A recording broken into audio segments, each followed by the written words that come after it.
Sometimes Efu puts us before a choice that changes everything. General Alzbeta Svobodova felt this when, after 30 years of serving her country, she found a letter in her brother's belongings that revealed the truth about corruption in the army. At 60 years old, she thought she had all her battles behind her, but this letter showed her that the hardest fight was just beginning. People she had trusted her entire life had betrayed her. Her own mentor was part of a corruption network that was stealing money meant for soldiers. Alzbeta stood in the kitchen of her childhood home in Dubrava, holding in her hand evidence that could destroy the careers of many officers. She could burn the letter and live peacefully in retirement. Or she could fight for the truth and risk losing everything she had built. Her decision changed not only her life, but the entire army. Before we return to the story, tell us where you are watching from, and if this story touched you, please subscribe, because tomorrow I have prepared something extraordinarily special for you. The old wooden floorboards creaked under Alzbeta's feet as she walked through her childhood home for the first time in 20 years. Dust particles danced in the afternoon sunlight, streaming through the kitchen window, illuminating the simple wooden table where she and her brother Thomas used to do their homework. The house smelled of old wood, memories, and something else she couldn't quite identify. The lingering sadness of a life cut too short. She picked up a framed photograph from the mantelpiece. 2 children smiled back at her, their arms wrapped around each other's shoulders. She was 8, Thomas was 10, and neither of them knew that their paths would diverge so dramatically. While she chose the military academy and a life of service, Thomas stayed in Dubrava, took over their father's carpentry shop, married his childhood sweetheart, and raised 3 children. The funeral had been 3 days ago. The entire village had come to pay their respects to Thomas Svoboda, the quiet carpenter who fixed everyone's doors and never asked for payment from widows. Alzbeta had stood at his graveside in her dress uniform, accepting condolences from neighbors who barely recognized the little girl who had left Dubrava decades ago to serve her country. Now she was alone in the house that held so many memories. The military had given her 2 weeks of compassionate leave to settle her brother's affairs.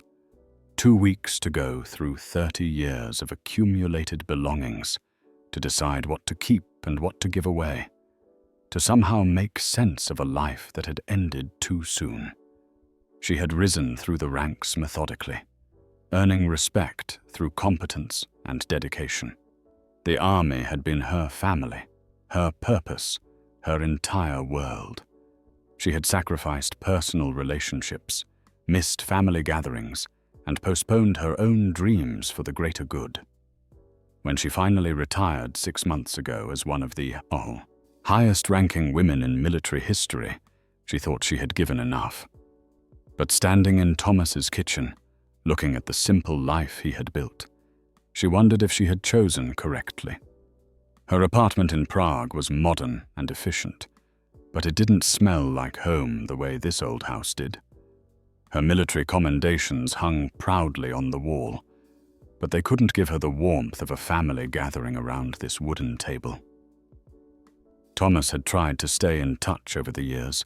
He had written letters, sent photographs of his children, invited her to weddings and birthdays. But there was always another mission, another responsibility, another reason why General Svobodova couldn't attend family celebrations. She had become a stranger to her own blood, a visitor in her own childhood home. The guilt sat heavy in her chest as she opened kitchen drawers, finding carefully organized utensils and handwritten recipes in their mother's fading script.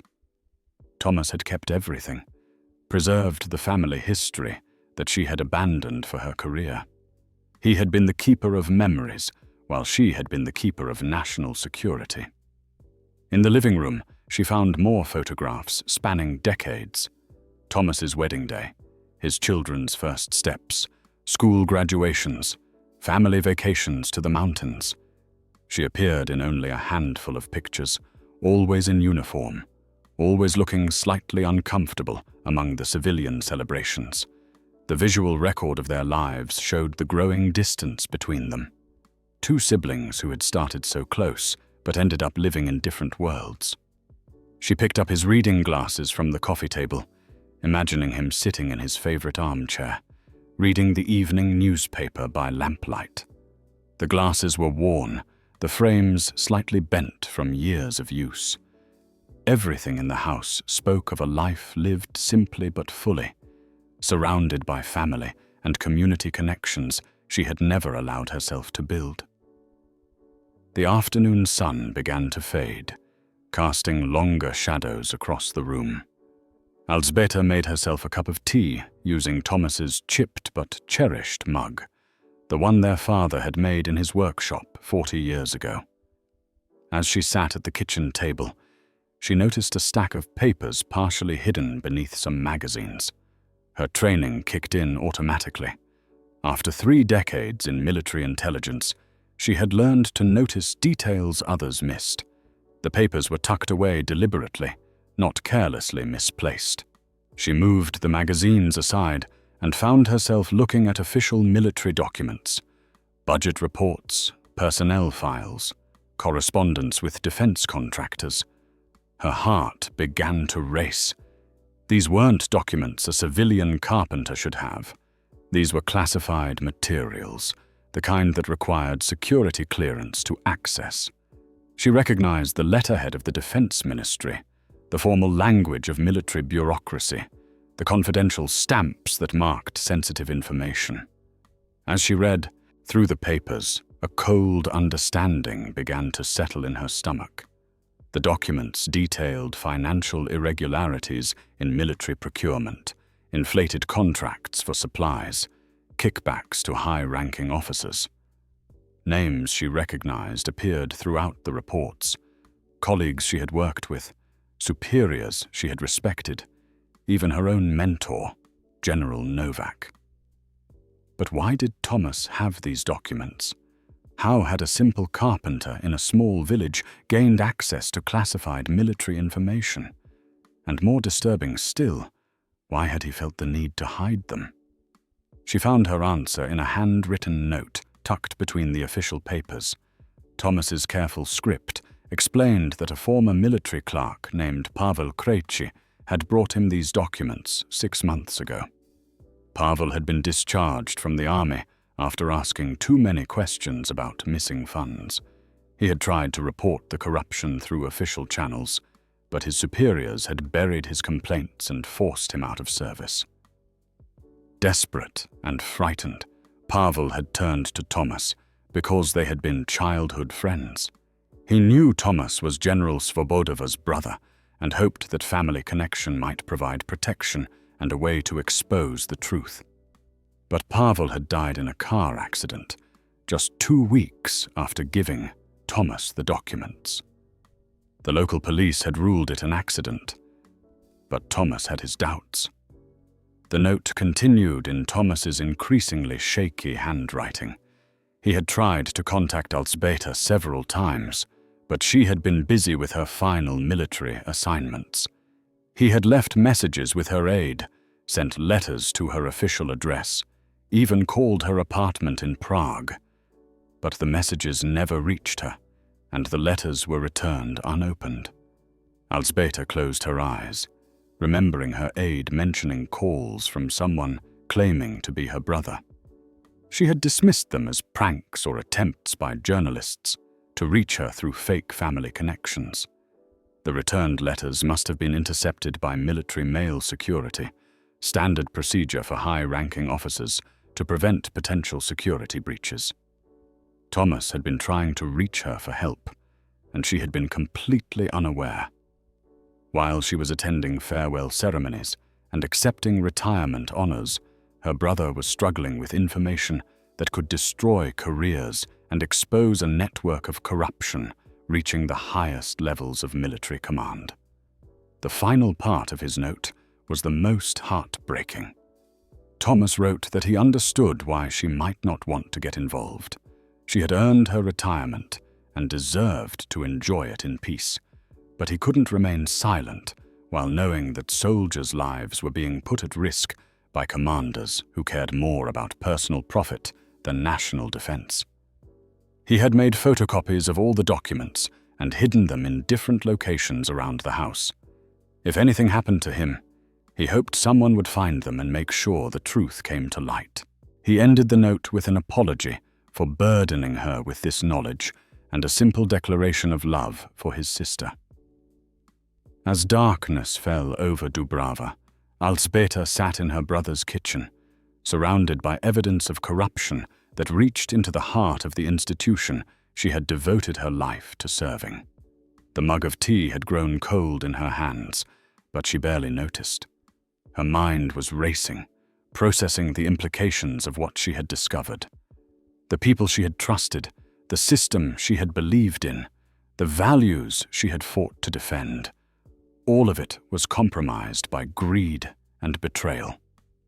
But more than that, her brother had died carrying this burden alone, trying to reach her for help that never came. She looked again at the photograph of two children with their arms around each other, and for the first time since arriving in Dubrava, General Alzbeta Svobodova began to cry. The morning sun cast long shadows across the courtyard of military headquarters as Alzbeta walked through the familiar gates for what she thought would be a routine visit. She had called General Novak the previous evening, requesting a private meeting to discuss what she described only as a matter of mutual interest. Her mentor had sounded pleased to hear from her, warmly inviting his former protégé to visit his office. General Viktor Novak had been more than just her commanding officer. He had been the father figure she had never really had. When young Lieutenant Svobodova first arrived at headquarters 30 years ago, intimidated by the male-dominated environment and uncertain of her place, it was Novak who had taken her under his wing. He had guided her career, recommended her for promotions, and taught her that military service was about honor, duty, and sacrifice. The guard at the entrance saluted respectfully, recognizing the retired general despite her civilian clothes. She wore a simple dark suit, but her bearing remained unmistakably military. Straight spine, measured steps, alert eyes that missed nothing. The corridors of headquarters felt like home to her, filled with memories of briefings, strategy sessions, and late nights spent planning operations that saved lives. Novak's secretary ushered her into the familiar office with its polished wooden desk, military maps on the walls, and photographs of the general with various heads of state. Novak himself rose from behind his desk with a broad smile, his arms extended in greeting. At 68, he remained an imposing figure. Tall, silver-haired, with the kind of presence that commanded instant respect. "Alzbeta, my dear," he said, embracing her warmly. "You look wonderful. Retirement suits you."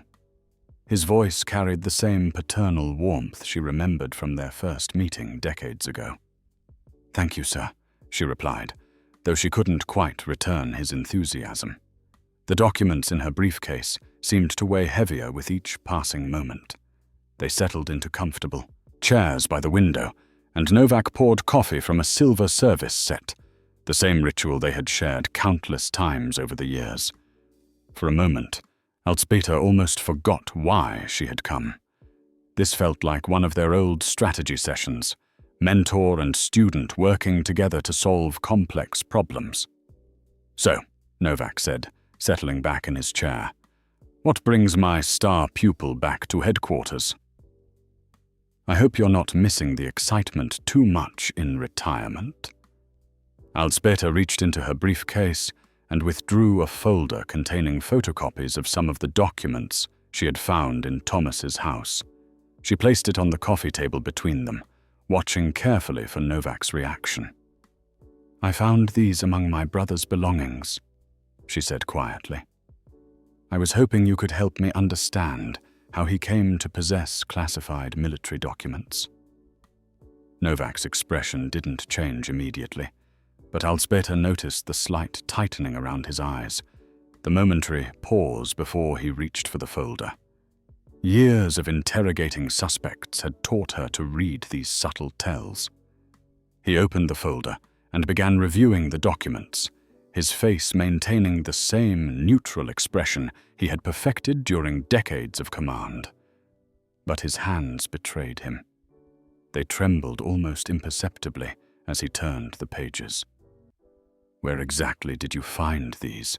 he asked, his voice carefully controlled. "Hidden in his kitchen, along with a note explaining how they came into his possession," Alzbeta replied. "He was contacted by a former military clerk named Pavel Krejci. Perhaps you remember him?" This time, Novak's reaction was unmistakable. His jaw tightened, and he set the folder down more forcefully than necessary.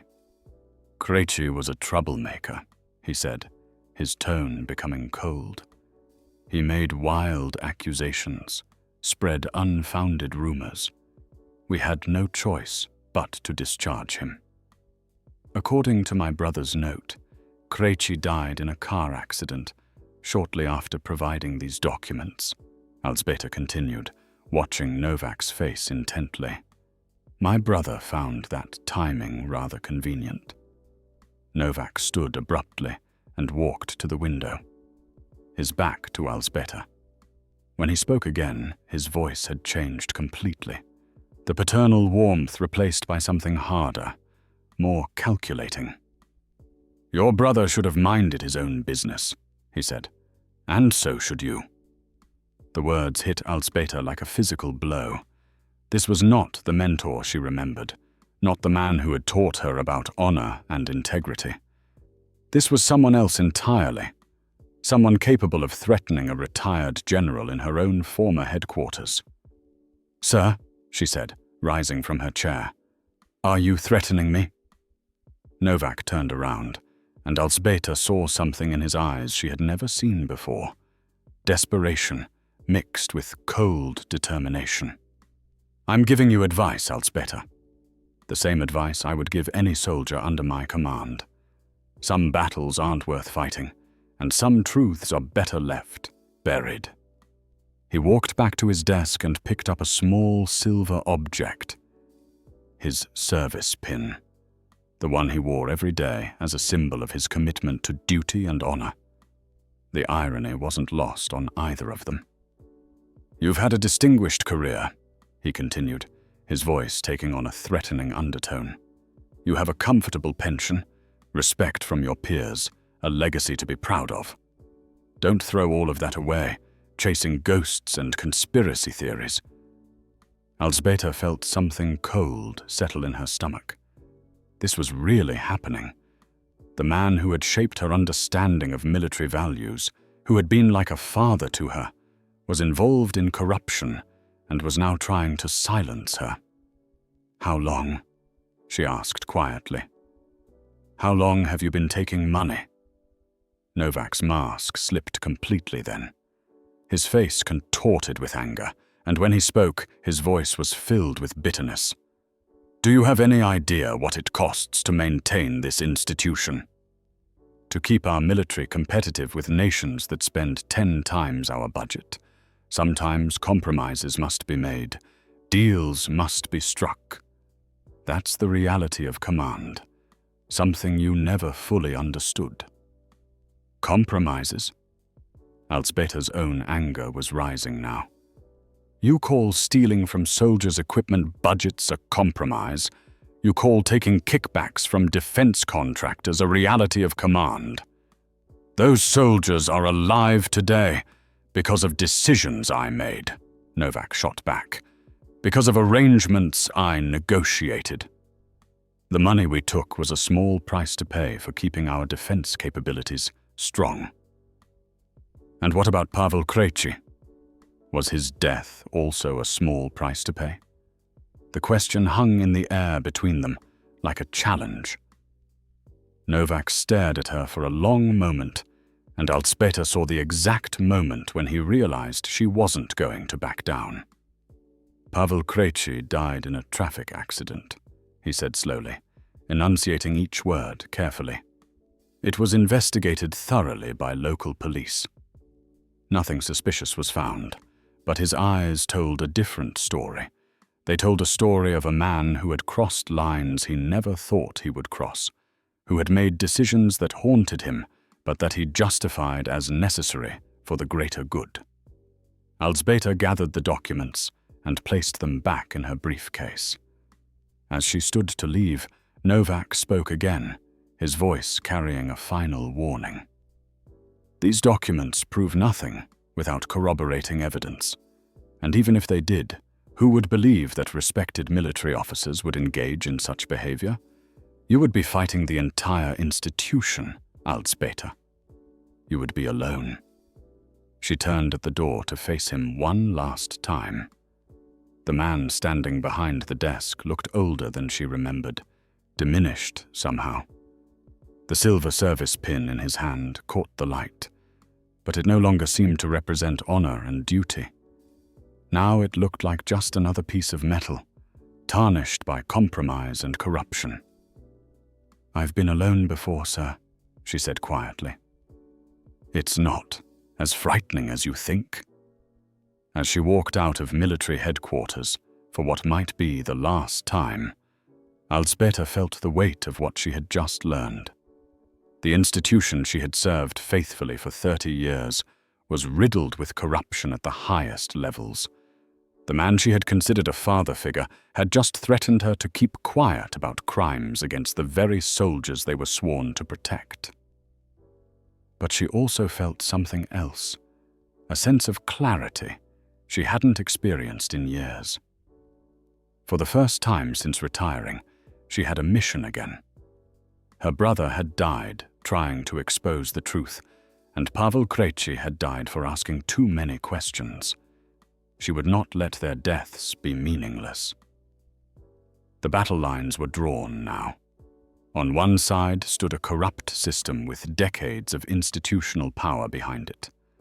On the other side stood one retired general with a briefcase full of photocopies and a determination to honor her brother's memory.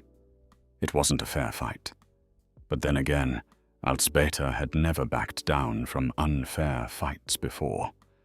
The drive back to Dubrava gave Alzbeta time to think, but her mind kept circling around the same impossible reality. Viktor Novak, the man who had taught her that a soldier's word was sacred, had just threatened her in his own office. The corruption wasn't some abstract problem happening elsewhere. It was personal, intimate, woven into relationships she had treasured for decades. She parked outside the village's only cafe and sat in her car for several minutes, trying to process what had just happened. Through the window, she could see elderly villagers playing chess, their weathered hands moving pieces across worn boards. Their world seemed so simple compared to the complex web of betrayal she had stumbled into. Her phone buzzed, a text message from an unknown number. "Stop digging or join your brother." Alzbeta stared at the screen, her military training kicking in automatically. They were watching her already. Less than 2 hours had passed since her meeting with Novak, and someone was already sending threats. This meant the corruption network was organized, efficient, and ready to act quickly to protect itself. She screenshot the message and turned off her phone.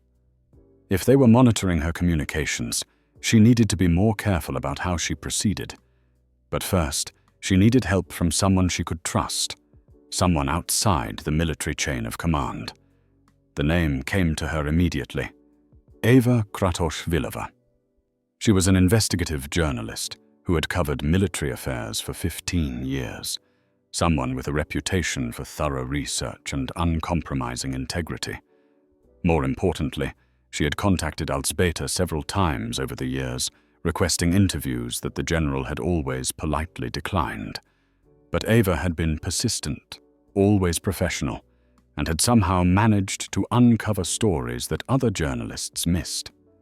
If anyone could help navigate the dangerous waters of exposing military corruption, it would be someone who understood both the system and how to work around it. Alzbeta drove to the nearest town with a public library, paid cash for an hour of internet access, and created a new email account under a false name. She found Ava's contact information on the newspaper's website and crafted a careful message. I have information about financial irregularities in military procurement. Are you interested in meeting? I prefer face-to-face communication. The response came within 30 minutes. Always interested in the truth. Coffee tomorrow at 2 p.m. at Café Luna on Wenceslas Square. I'll be reading a book about military history. That night, back in Thomas's house, Alzbeta went through all the documents more systematically. She organized them by date, cross-referenced names and amounts, and began to see the scope of what her brother had uncovered. The corruption wasn't limited to a few bad actors. It was a systematic operation involving dozens of officers and defense contractors. The amounts were staggering. Over the past 5 years, nearly 10 million crowns had been diverted from legitimate military contracts into private accounts. Money meant for soldier equipment, training facilities, and modernization programs had instead enriched a network of corrupt officials and their business partners. She found bank statements showing regular transfers to offshore accounts, invoices for equipment that was never delivered, and correspondence between military officers and defense contractors that read more like organized crime communications than official government business. But what disturbed her most were the personnel files. The corruption network had systematically removed or silenced anyone who asked uncomfortable questions. Pavel Krejci was just one of many military personnel who had been discharged, transferred, or, in some cases, had suffered accidents after getting too close to the truth. As she worked, Alzbeta began to understand why Thomas had been so frightened. This wasn't just financial fraud. It was a conspiracy that had already claimed lives and would claim more to protect itself. The people behind this had demonstrated they were willing to kill to maintain their secret. Around midnight, she heard a car engine idling outside the house. She turned off the lights and carefully looked through a corner of the window curtain. A dark sedan was parked across the street, its occupants invisible behind tinted windows. They weren't trying to hide their presence. This was meant to be seen, a message that she was being watched. The car remained there for 20 minutes before driving away slowly. But the message was clear.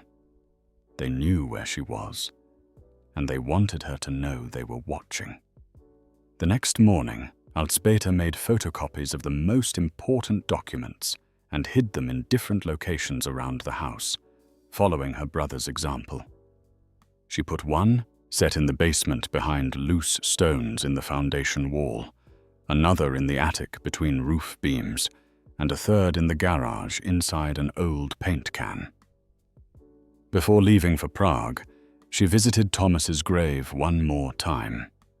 The fresh flowers she had placed there 3 days ago were wilted now, but someone had left new ones, white roses tied with a simple ribbon. She knelt beside the headstone and spoke quietly to her brother. "I'm sorry I didn't listen when you tried to reach me. I'm sorry you had to carry this alone. But I'm listening now, and I promise you that the truth will come out." The drive to Prague felt longer than usual. Every car that followed her for more than a few kilometers made her nervous. Every traffic light became an opportunity for someone to approach her vehicle. She was entering a world where paranoia wasn't just reasonable. It was survival. Café Luna was crowded with the lunch rush when she arrived, which was perfect for a clandestine meeting. She spotted Eva immediately, a woman in her early 40s with short brown hair, wearing glasses and genuinely reading a thick book about World War II military strategy. Elżbieta approached the table cautiously. "Eva Kratochvilova." "Please, sit down," Eva said, closing her book and extending her hand. "I have to admit, I'm curious about who you are. Your email was intriguingly vague. My name is Elżbieta Svobodova. I'm a retired general, and I have reason to believe there is widespread corruption in military procurement." Eva's eyes widened slightly, but her expression remained professional. "General Svobodova. I've tried to interview you several times over the years. I remember. I should have said yes." Elżbieta pulled a folder from her briefcase. "These documents were found among my deceased brother's belongings. They detail financial irregularities involving several high-ranking officers and defense contractors." Eva opened the folder and began scanning the papers, her journalist instincts immediately engaged. After several minutes, she looked up with a serious expression. "Where did your brother get these?" "From a former military clerk named Pavel Krejci, who died in a car accident shortly after providing them." "Pavel Krejci," Eva repeated thoughtfully. "I remember that name. He contacted me about 6 months ago, claiming he had evidence of corruption in the military. He wanted to meet, but then he stopped returning my calls. He died 2 weeks later." Eva studied Elżbieta's face carefully. "You think his death wasn't an accident?" "I think people are willing to kill to protect this secret. I received a threatening text message yesterday after confronting one of the officers named in these documents." "Show me." Elżbieta displayed the message on her phone. Eva photographed it with her own device, then leaned back in her chair with a thoughtful expression. "General, what you're showing me could bring down careers and send people to prison. But it's also extremely dangerous. If you're right about Pavel Krejci, then you're putting yourself at serious risk by pursuing this. I know, but I can't let my brother's death be meaningless. He tried to expose this corruption, and he died before he could see justice done." Eva nodded slowly. "I'll help you. But we need to be smart about this.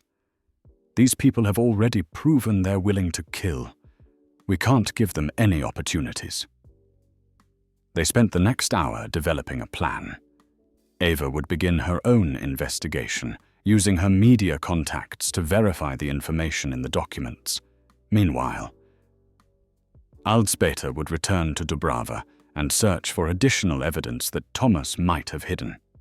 They established secure communication protocols, encrypted email accounts, code words for different types of information, and backup methods in case their primary communications were compromised. As they prepared to leave, Eva placed her hand on Elżbieta's arm. "General, I want you to understand something.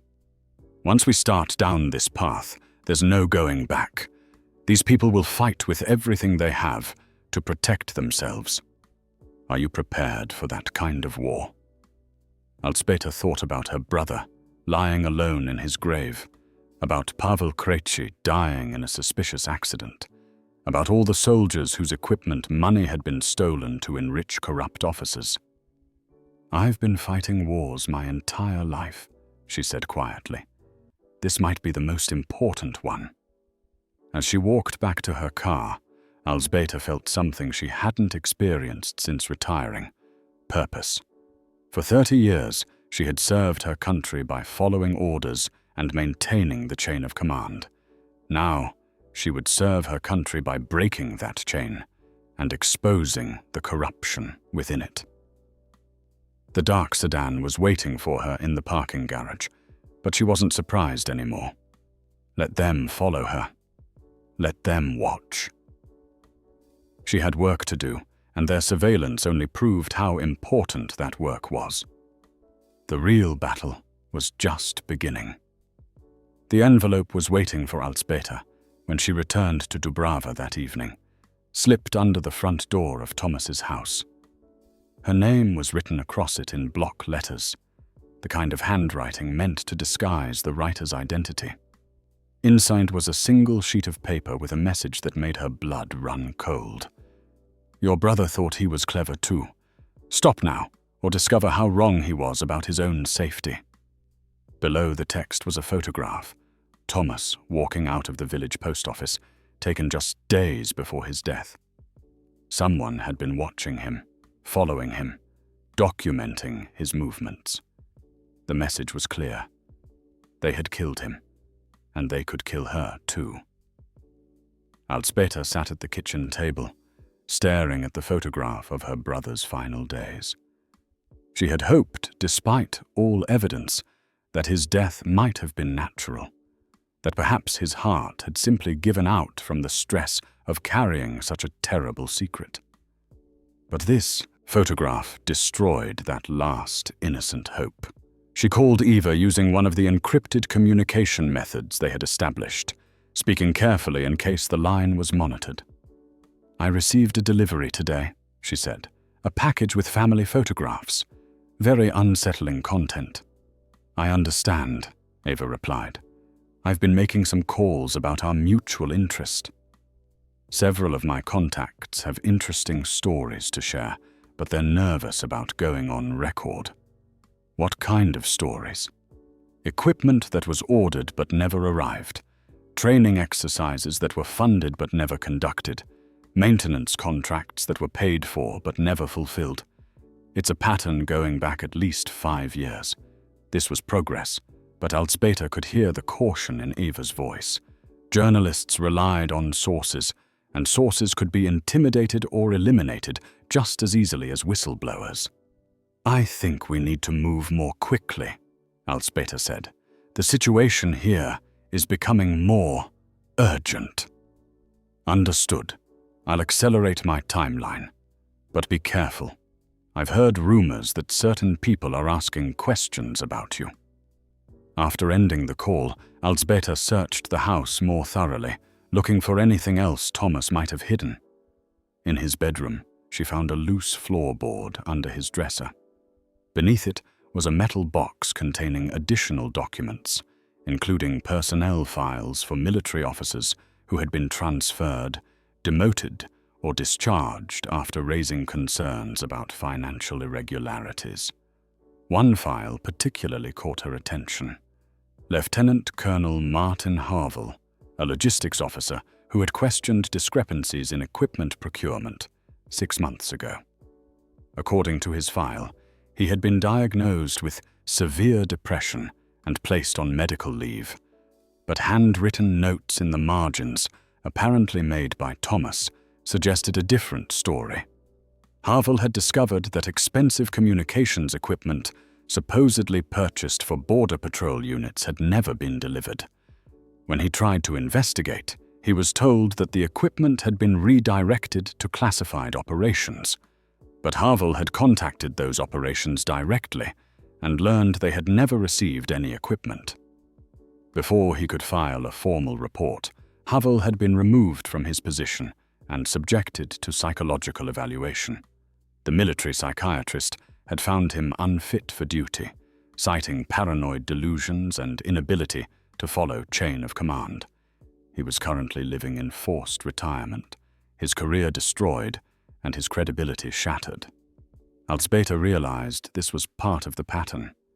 Anyone who got too close to the corruption was either eliminated like Pavel Krejci and possibly Thomas, or discredited like Lieutenant Colonel Harville. The network had refined methods for dealing with different types of threats. She found Harville's address in the personnel file and decided to contact him. If he was still alive and willing to talk, he might provide additional evidence or corroboration for what she had already discovered. The next morning brought another unwelcome surprise. As she prepared to leave the house, she noticed her car's tires had been slashed during the night. All 4 tires were cut with surgical precision, not the random vandalism of teenagers, but a professional job meant to send a message. She called the local garage for a tow truck, knowing she would have to wait several hours for new tires.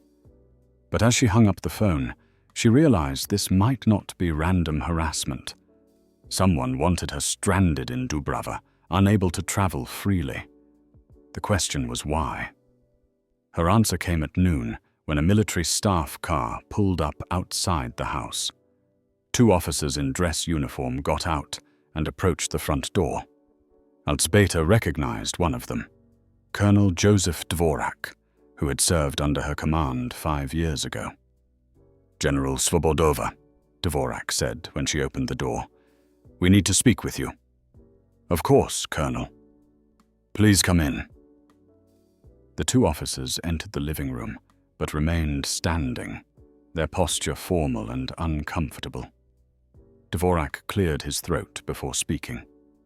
"General, it has come to our attention that you have been making inquiries about sensitive military matters. We've been asked to remind you of your obligations regarding classified information, even in retirement." "What specific obligations are you referring to, Colonel?" "Your oath of secrecy regarding military operations, personnel matters, and procurement procedures.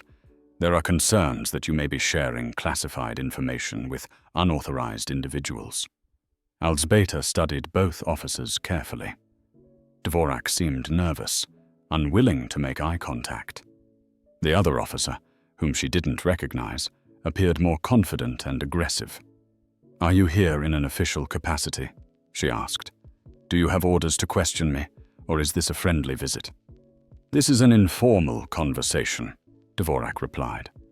"We're simply here to offer guidance and remind you of your continuing responsibilities to national security." "I see.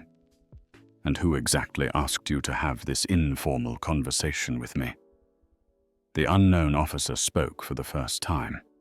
"That's not relevant, General. What matters is that you understand the seriousness of violating your oath of secrecy. Even in retirement, former officers can face criminal charges for revealing classified information.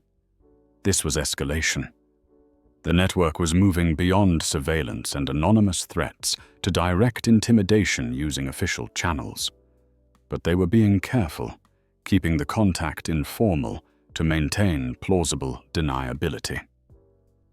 "Gentlemen," Alzbeta said, "I appreciate your concern for national security. However, I haven't violated any oaths or revealed any classified information. If you have specific allegations, I suggest you file them through proper channels." Dvorak looked relieved that she wasn't being confrontational, but the other officer seemed disappointed by her calm response. "We hope that remains the case," the unknown officer said. "But we feel obligated to warn you that continuing to associate with certain journalists or pursuing certain lines of inquiry could be seen as harmful to national interests." "Are you threatening me, Major?" Alzbeta asked, reading his rank insignia. "Not at all, General. We're simply ensuring you understand the potential consequences of your actions. For your own protection, of course." After they left, Alzbeta realized how sophisticated this operation was. They were using active duty officers to deliver threats, but keeping everything vague enough to avoid direct accusations. If she complained about being intimidated, they could claim they were only offering friendly advice to a respected former colleague. She called Eva immediately. "I just received a very official social visit from 2 uniformed gentlemen. They seemed quite concerned about my recent social activities." "That's troubling," Eva replied, "but it also means we're making progress. They wouldn't be escalating if they weren't worried. What's your timeline looking like?" "I have 3 sources who are willing to provide background information, but they won't go on record. I need something more concrete, something that definitely proves the corruption allegations. I might have found someone who can help. A former logistics officer who was forced out after asking the wrong questions. I'm planning to contact him. Be extremely careful. If they're sending official visitors to intimidate you, They're probably monitoring all your communications and movements." That evening, Alzbeta walked to the village church and used the priest's landline telephone to call Lieutenant Colonel Havel. She told Father Novotny that she was having problems with her phone service, which wasn't entirely untrue. Havel answered on the third ring, his voice cautious and weary. Martin Havel speaking. "Colonel Havel, this is Alzbeta Svobodova. I'm investigating some irregularities in military procurement, and I believe you may have relevant information." There was a long silence before he responded. "General Svobodova, I know who you are, but I can't help you. I've been advised to avoid discussions about my former military service." "By whom?" "By people who made it clear that my health problems could become much worse if I don't follow their advice." "Martin, I have documents that support your original concerns about missing equipment. You weren't paranoid or delusional. You were right." Another silence, longer this time. When he spoke again, his voice was filled with emotion. "General, do you have any idea what they did to me? They destroyed my career, my reputation, my mental health. They made me doubt my own sanity. Even my family thinks I'm crazy. I know, and I'm sorry. But your sacrifice wasn't meaningless. The evidence you tried to report is still relevant, still important. Even if that's true, I can't help you. They monitor my phone calls, my mail, my movements. If they discover I'm talking to you about this, they'll find ways to make my life even worse. Then let me come to you. We can meet somewhere private, somewhere they won't be watching." "General, you don't understand. There is nowhere they aren't watching.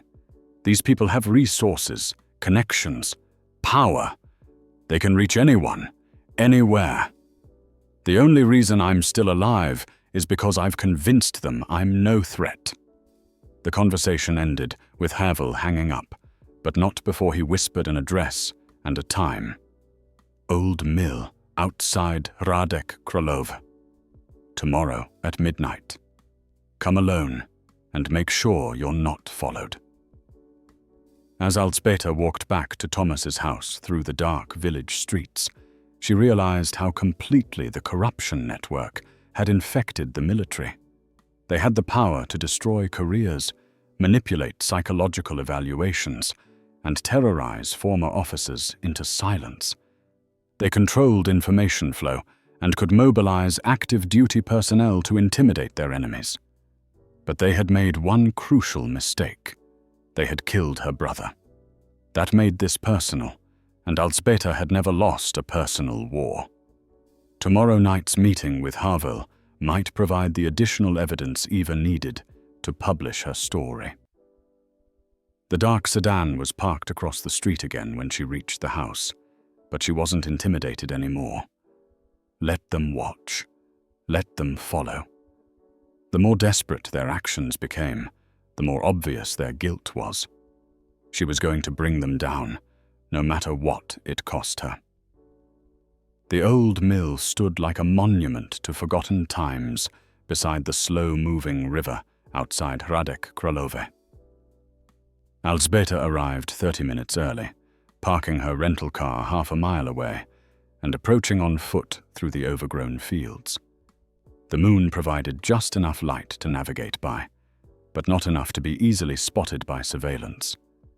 She had spent hours planning her route to avoid detection, using skills learned during covert operations decades ago. 3 different vehicles, 2 train stations, and a taxi ride to a hotel where she registered under a false name before acquiring the rental car with cash. If anyone was following her, they would need exceptional resources to keep track.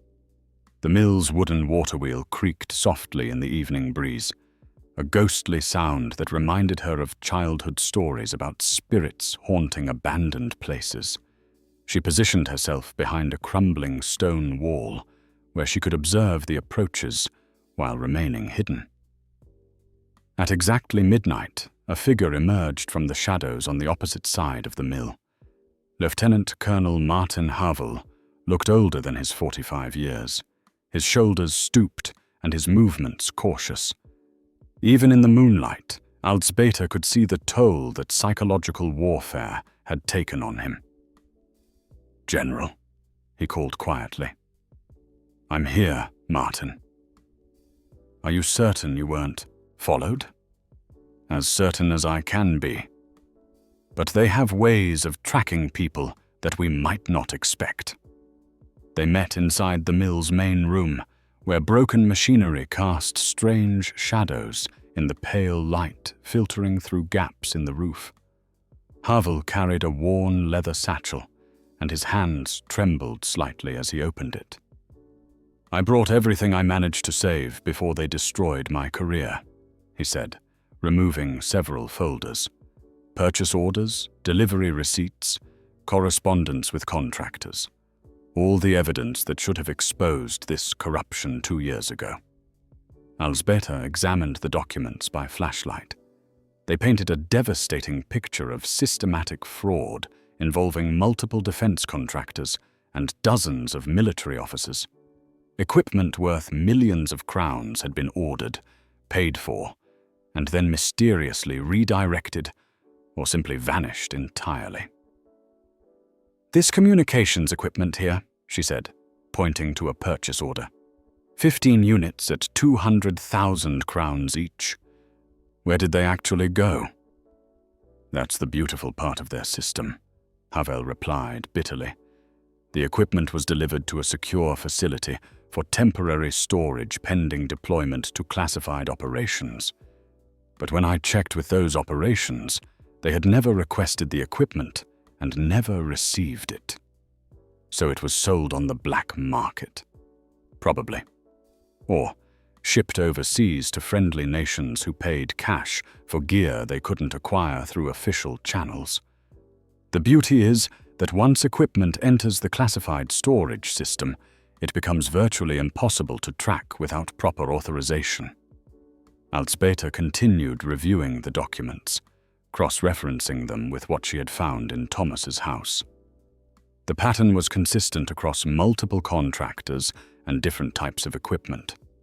Someone had created a sophisticated system for laundering military procurement fraud through legitimate channels. "Martin, these documents prove everything. Why didn't you make copies before they removed you from your position?" "I did make copies. But when they committed me for psychological evaluation, they searched my quarters and confiscated all my personal materials.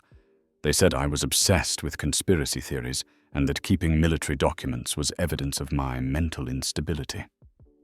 "Then how did you preserve these?" Havel managed a weak smile. "My sister works as a secretary at a law firm. I had mailed copies to her office before the evaluation, telling her to store them for me. When I was discharged, she returned them quietly. She's the only person who still believes I was telling the truth." This was exactly what Eva needed. Independent corroboration of the financial irregularities from a credible military source. But as Alsbeta studied Havel's gaunt face and nervous mannerisms, she realized how much courage this meeting required from him. "What will happen to you if they discover you're helping me?" "I don't know. They've already destroyed my career and reputation. They've isolated me from my former colleagues and made me doubt my own memories. I suppose they could arrange for me to have another psychological crisis or perhaps a more permanent solution. Why are you willing to take that risk?" Havel was quiet for a long moment, staring at the documents scattered between them. When he spoke, his voice carried years of suppressed anger and frustration. "Because 3 soldiers died last year when their communications equipment failed during a training exercise.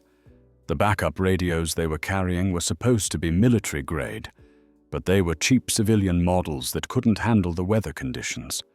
Those men died because someone sold their real equipment and replaced it with garbage." Alzbeta felt a chill that had nothing to do with the night air. You have evidence of this? Some. But it's buried in classified incident reports that I no longer have access to. The official investigation blamed pilot error and equipment failure, but it never looked into why the equipment failed or where the original military-grade radios had gone. This was the personal cost of corruption that made everything else seem abstract. Real soldiers had died because their equipment money had been stolen.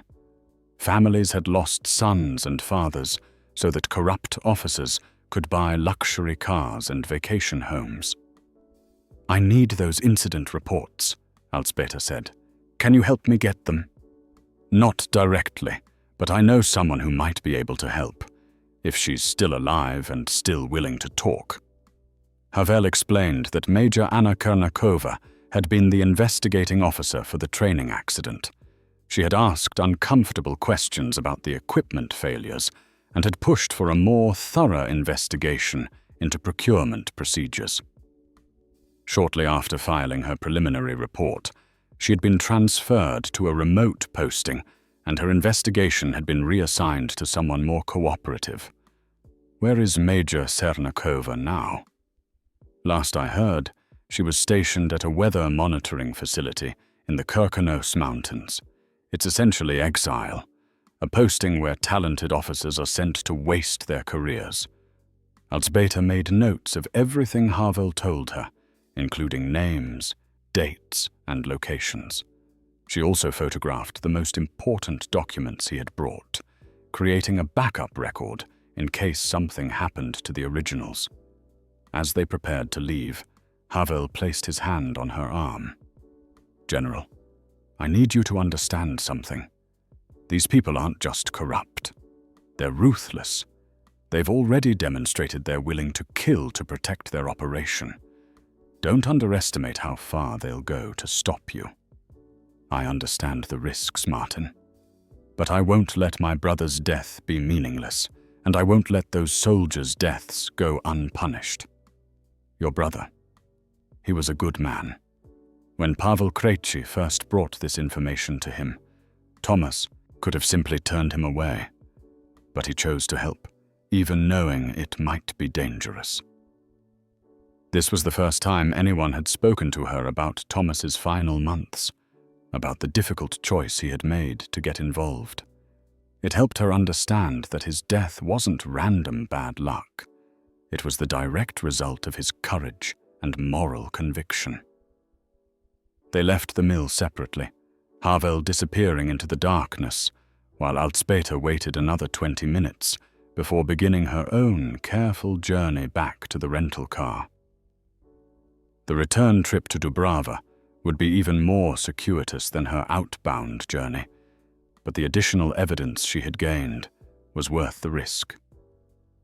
Back in Thomas's house near dawn, she spread all the documents across the kitchen table and began organizing them into a comprehensive file. What she now had was a complete picture of systematic corruption involving dozens of officers, multiple defense contractors, and millions of stolen crowns. But more importantly, she had evidence that the corruption had cost lives, that soldiers had died because their equipment had been replaced with inferior substitutes, while the real gear was sold for private profit. As she worked, Alzbeta found one more item hidden in Thomas's papers, a leather-bound diary that she had somehow missed during her previous searches. The diary entries were dated from his final 6 months, chronicling his growing fear and determination as he learned more about the corruption network. The entries began optimistically, with Thomas writing about his hope that his sister would help expose the truth and bring justice to those responsible. But as weeks passed without response to his attempts to contact her, the tone became more desperate and frightened. "They know I have the documents," read one entry from just 3 weeks before his death. "A man came to the shop today, asking questions about Pavel. He claimed to be from an insurance company investigating Pavel's accident, but his questions were wrong. He wanted to know if Pavel had given me anything before he died. Another entry, dated 2 weeks later. I think they're watching the house. The same car has driven past 3 times today, always slowing down as it passes. I've moved the documents to different hiding places, but I don't know if it's enough. The final entry was written just days before Thomas's death. If something happens to me, I hope someone will find these papers and understand what we were trying to do. Pavel died for asking questions, and I might die for the same reason. But the truth is worth dying for, especially when soldiers' lives depend on it. Reading her brother's final thoughts, Elzbieta felt a mixture of grief and determination that strengthened her resolve. Thomas had faced his death with courage, knowing that his sacrifice might eventually lead to justice. She would not let that sacrifice be in vain. The morning sun was rising as she finished organizing all the evidence. She had enough documentation to support a comprehensive exposé of military corruption, including personal testimony from credible sources and evidence that the fraud had directly contributed to soldiers' deaths. But she also knew that publishing this information would trigger a massive retaliation from the corruption network. They had already proven willing to kill to protect their secrets. Once the story became public, there would be no safe places left for anyone involved in exposing them. As she prepared to contact Eva with an update on what she had learned, Elzbieta realized she was crossing a point of no return.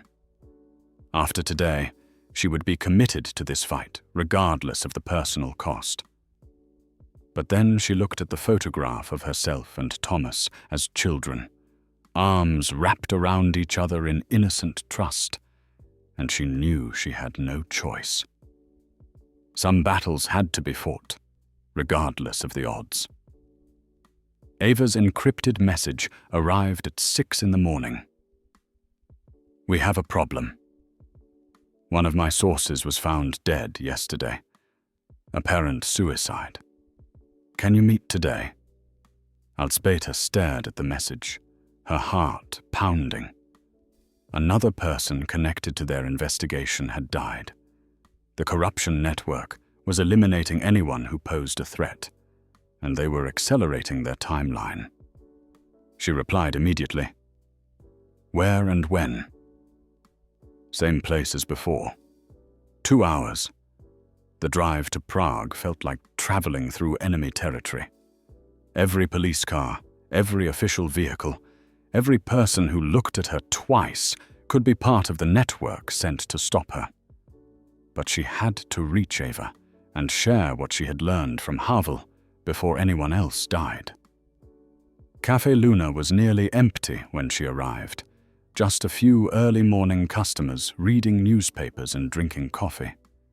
Eva was already there, but she looked haggard, her usual professional composure cracked by stress and fear. Tell me what happened, Elzbieta said as she sat down. Sergeant Major Thomas Dvorak, not related to the colonel who visited you, different surname. He was one of my sources, a supply sergeant who had noticed discrepancies in equipment inventories. He contacted me 2 weeks ago with detailed records showing missing gear. How did he die? They found him in his apartment with a suicide note confessing to falsifying military records and expressing guilt over his betrayal of military honor. But the handwriting analysis is suspicious, and his family says he showed no signs of depression or suicidal thoughts. Elzbieta felt cold anger building in her chest. They're murdering people and making it look like suicide. How many others have there been? That's what terrifies me. I've been researching deaths among military personnel over the past 2 years. There have been 7 suicides among officers and enlisted men who worked in logistics, procurement, or finance. All of them had access to information about equipment purchases and supply chains. 7 people. 7 that I can identify. There might be more classified as accidents or natural deaths. Eva pulled out a folder. But I have some good news, too. I found Major Kernakova. The investigating officer Havel mentioned. Yes, she's agreed to meet with us, but only if we can guarantee her safety. She's convinced that her transfer to the weather station was punishment for asking too many questions about those training deaths. When can we meet her? Tomorrow. But there's something else you need to know. Eva lowered her voice. I've been getting pressure from my editor to drop this story. Someone from the Defense Ministry called him yesterday, suggesting that pursuing unfounded allegations against military personnel could damage national security. They're trying to kill the story before it's published. Exactly. My editor is brave, but he's also practical. If we can't provide absolutely conclusive evidence, he won't risk the newspaper's relationship with government sources. Alzbeta reached into her briefcase and pulled out copies of the documents she had obtained from Havel. Will this help? Eva spent 20 minutes reviewing the papers, her expression growing more serious with each page. Finally, she looked up with a mixture of excitement and fear. This is exactly what we needed. Independent corroboration from a credible military source, documentation of specific fraud cases, and evidence connecting the corruption to soldiers' deaths. With Major Kernakova's testimony about the training accident, we'll have enough for a comprehensive expose. What's our timeline? I can have the story written and fact-checked within 48 hours of our meeting with Kernakova, but once we publish, there's no going back. These people will come after everyone involved with everything they have. As they discussed logistics for meeting Kernakova, Alzbeta noticed a man at a corner table who had been there when she arrived and was still nursing the same cup of coffee. His newspaper hadn't been turned once in 30 minutes, and he seemed more interested in watching their conversation than reading the news. She casually shifted position to get a better view of him. Mid-30s, athletic build, the kind of alert posture that suggested military or security training. When their eyes met briefly, he immediately looked away, but not before she caught something familiar in his face. Eva, we need to leave separately, she said quietly. I think we're being watched. Are you sure? The man in the corner. He's been here too long, and he's not really reading that newspaper. Eva glanced over discreetly. I don't recognize him, but that doesn't mean anything. Should we abort the meeting with Kernakova? No, but we need to change our security protocols. They know we're working together now. They spent a few more minutes discussing innocuous topics for the benefit of anyone listening, then left at different times through different exits. But as Alzbeta walked to her car, she noticed the man from the cafe following at a discreet distance. Instead of leading him back to Dubrava, she drove to Prague's main shopping district and spent 2 hours moving through crowded stores, using fitting rooms and emergency exits to lose her tail. It was exhausting work, but necessary to protect her base of operations. By the time she finally returned to Tomas's house that evening, she was emotionally and physically drained. But waiting for her on the kitchen table was something that made her forget her fatigue. A small digital recorder with a note attached. The note was in Thomas's handwriting. Alzbeta, if you're reading this, it means I didn't survive to give this to you personally. The recorder contains a phone conversation I accidentally overheard while working late at the post office. I was installing new shelving when I heard voices from the postmaster's office. What you'll hear will shock you, but it proves everything Pavel told me was true. The conversation is from 3 months ago. I hope it helps you get justice. Your loving brother, Thomas. With trembling hands, Alsbeta inserted batteries into the recorder and pressed play. The sound quality was poor, but she could make out two distinct voices, both speaking in the careful, formal tone of military officers trying to avoid being too explicit. Voice 1. The Sernakova problem needs to be resolved quickly. Her investigation is asking questions that could compromise the entire operation. Voice 2. Transfer orders are already being processed. She'll be reassigned to a position where her curiosity can't cause further damage. Voice 1. And if she continues to ask questions even after reassignment. Voice 2. Then we'll need to consider more permanent solutions. We can't risk exposure over one idealistic major. The conversation continued for several more minutes, discussing specific officers who posed security risks and methods for neutralizing them. But it was the final exchange that made Alsbeta's blood run cold. Voice 2. What about the civilian? The carpenter in Dubrava? Voice 1. That situation is being handled. He won't be a problem much longer. Voice 2. Good. We can't allow outsiders to interfere with military matters. Some lessons need to be permanent. Alsbeta rewound the recording and listened again, trying to identify the voices. She couldn't be certain, but one of them sounded like General Novak. The other was unfamiliar, but clearly someone with authority and access to classified operations. This recording was the smoking gun that proved murder. It was direct evidence that her brother's death had been planned and ordered by corrupt military officers. But it also revealed that Major Kernakova was in immediate danger, and that anyone else asking questions about the corruption would be eliminated. She immediately tried to contact Eva, but got no response to her encrypted messages. After an hour of increasingly frantic attempts, she decided to risk calling Eva's cell phone directly. "I've been trying to reach you," Eva answered without preamble. "I found something. Recorded evidence that proves they murdered my brother and are planning to kill others. We need to meet immediately, but not at our usual place. I think they know about it." They arranged to meet at an all-night diner on the outskirts of Prague, a place neither of them had visited before. But as Alsbeta prepared to leave Dubrava, she noticed lights in several houses that had been dark for days. The village felt different, more alert, as if unfamiliar people were watching from behind curtains. The corruption network was mobilizing resources, bringing in personnel, preparing for what they probably saw as the final phase of damage control. Everyone involved in exposing their secrets was now at risk, and time was running out to get the truth published before they were all silenced permanently.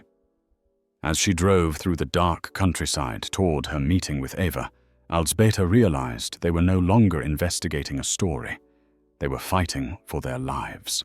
The evidence they had gathered proved systematic corruption and murder, but it was useless if none of them survived to publish it. The recording of her brother's death sentence played over and over in her mind.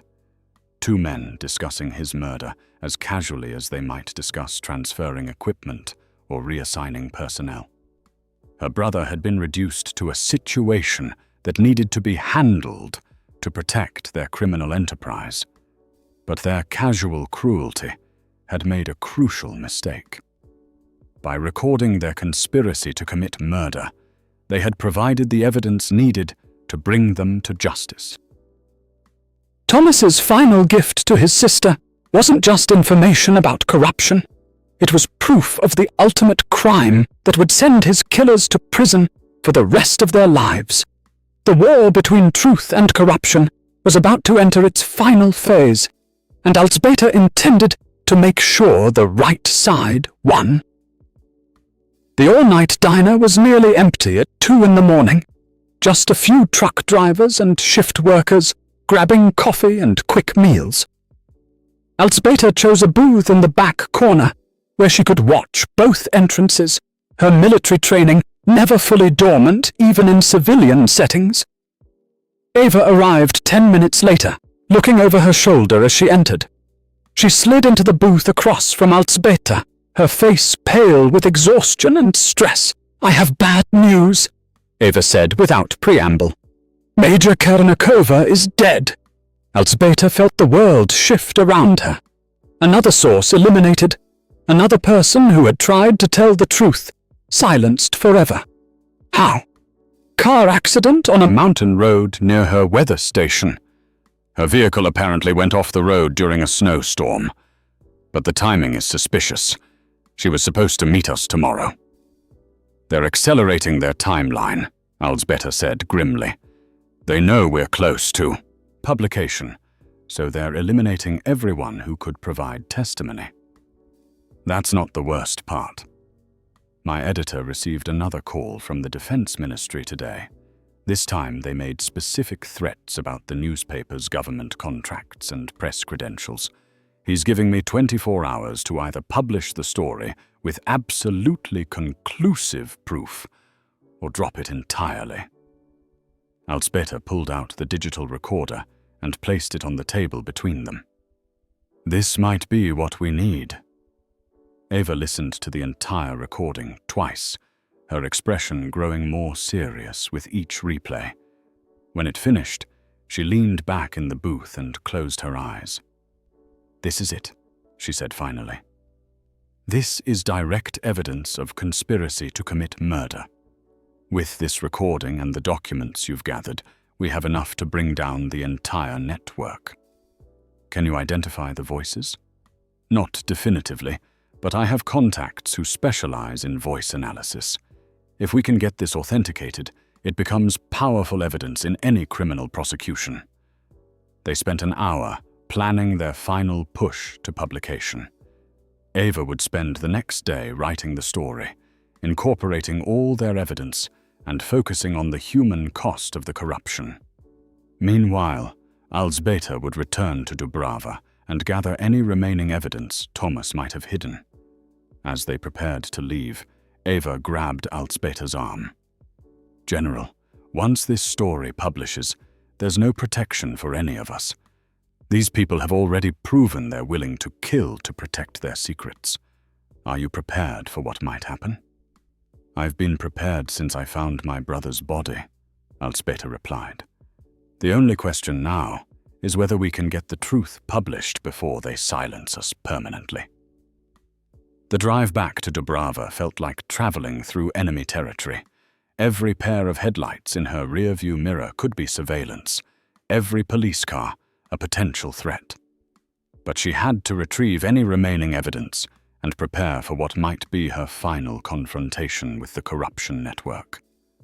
She arrived at Thomas's house just before dawn, but something was wrong immediately. The front door was slightly ajar, and she was certain she had locked it before leaving.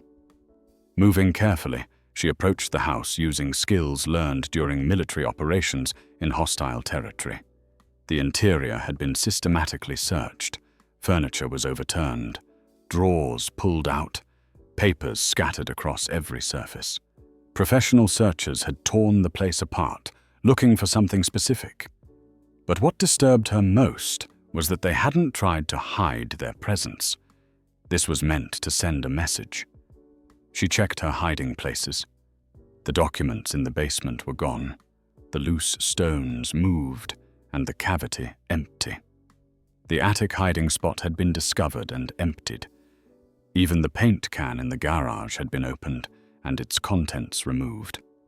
But as she stood in the destroyed kitchen, looking at the chaos of her brother's violated home, she realized something that made her blood run cold.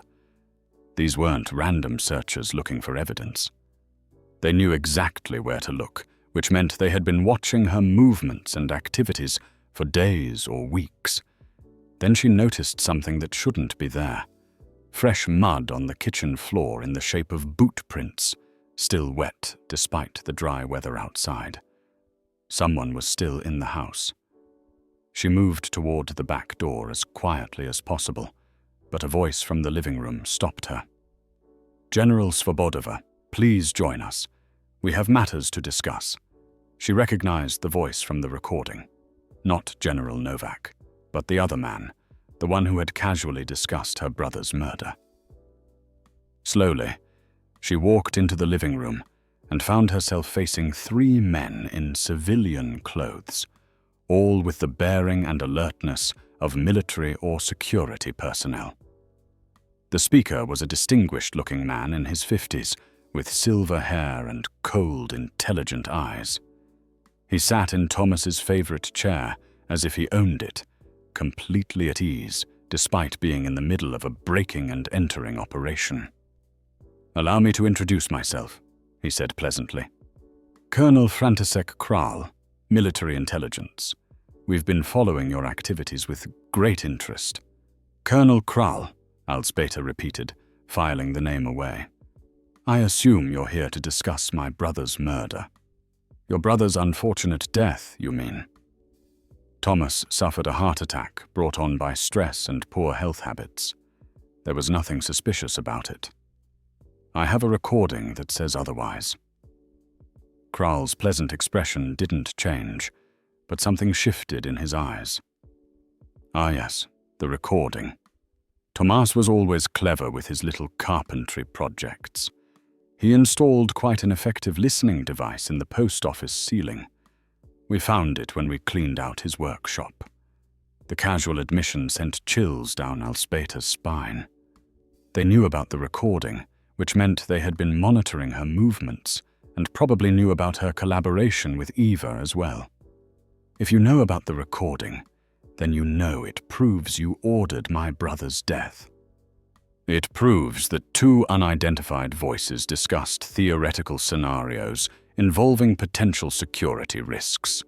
Without authentication or identification of the speakers, it's just an interesting piece of audio that could have been fabricated by anyone.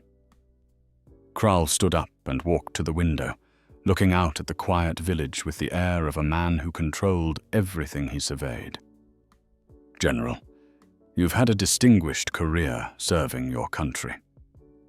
It would be tragic if that legacy were tarnished by involvement in spreading false allegations against honorable military officers." "What are you offering?"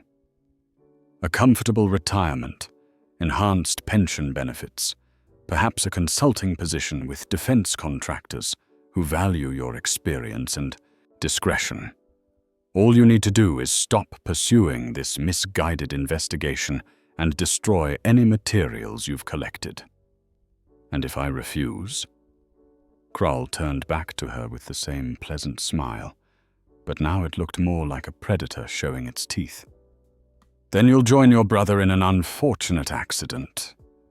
Perhaps a home invasion gone wrong, or a car accident on a dangerous mountain road.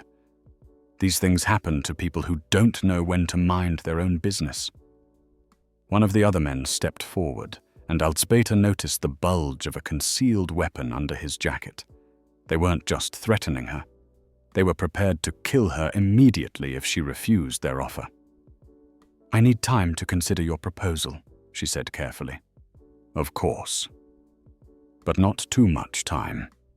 We need your decision within 24 hours. As the 3 men prepared to leave, Král paused at the door and delivered one final message.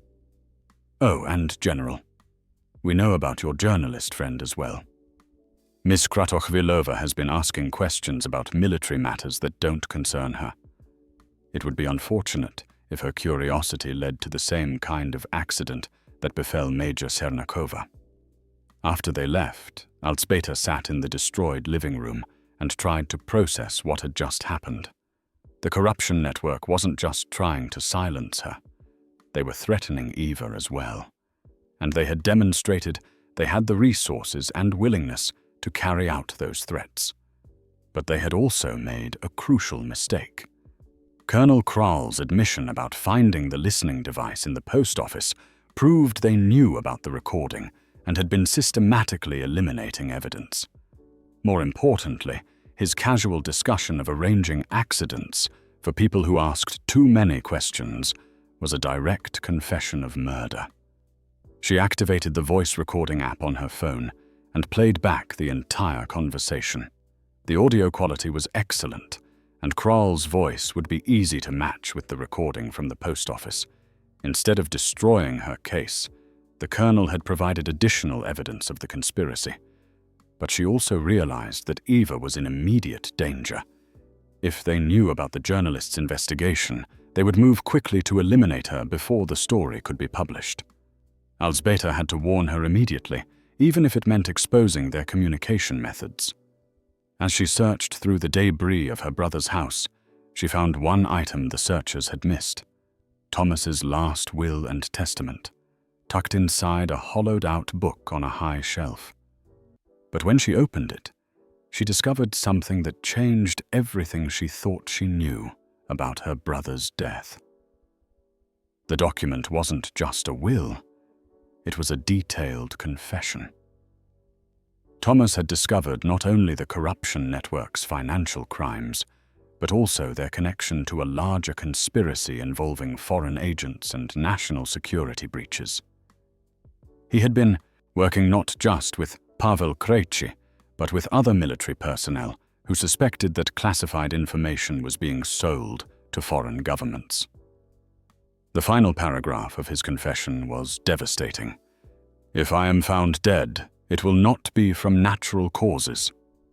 I have provided copies of all evidence to 3 separate locations, including information about planned military operations that may have been compromised by foreign intelligence services. This conspiracy goes beyond financial corruption. It threatens national security at the highest levels."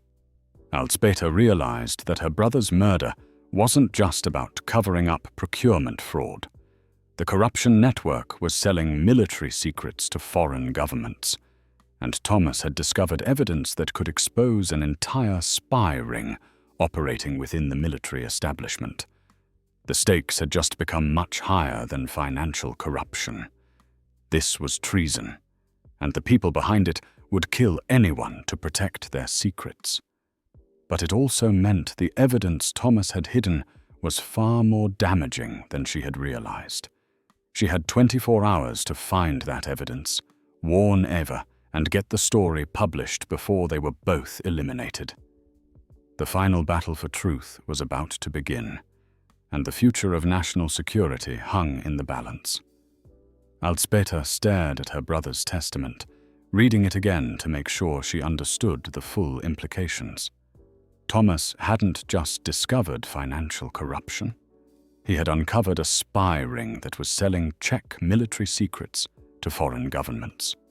The 3 locations where he had hidden evidence weren't just backup copies of procurement documents. They contained proof of treason at the highest levels of military command. She needed to contact Eva immediately, but first she had to find those 3 hiding places. According to the testament, one was where we carved our names as children. Another was where Father taught us to fish. And the third was where Mother used to pray. These were locations only family members would understand. Thomas's way of ensuring the evidence could only be found by someone who truly knew him. The first location was obvious.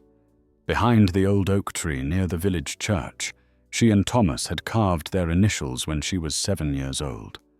The bark had grown over the letters, but she remembered exactly which tree it was. Using a small shovel from the garden shed, she dug carefully around the base of the oak tree until her shovel hit something solid.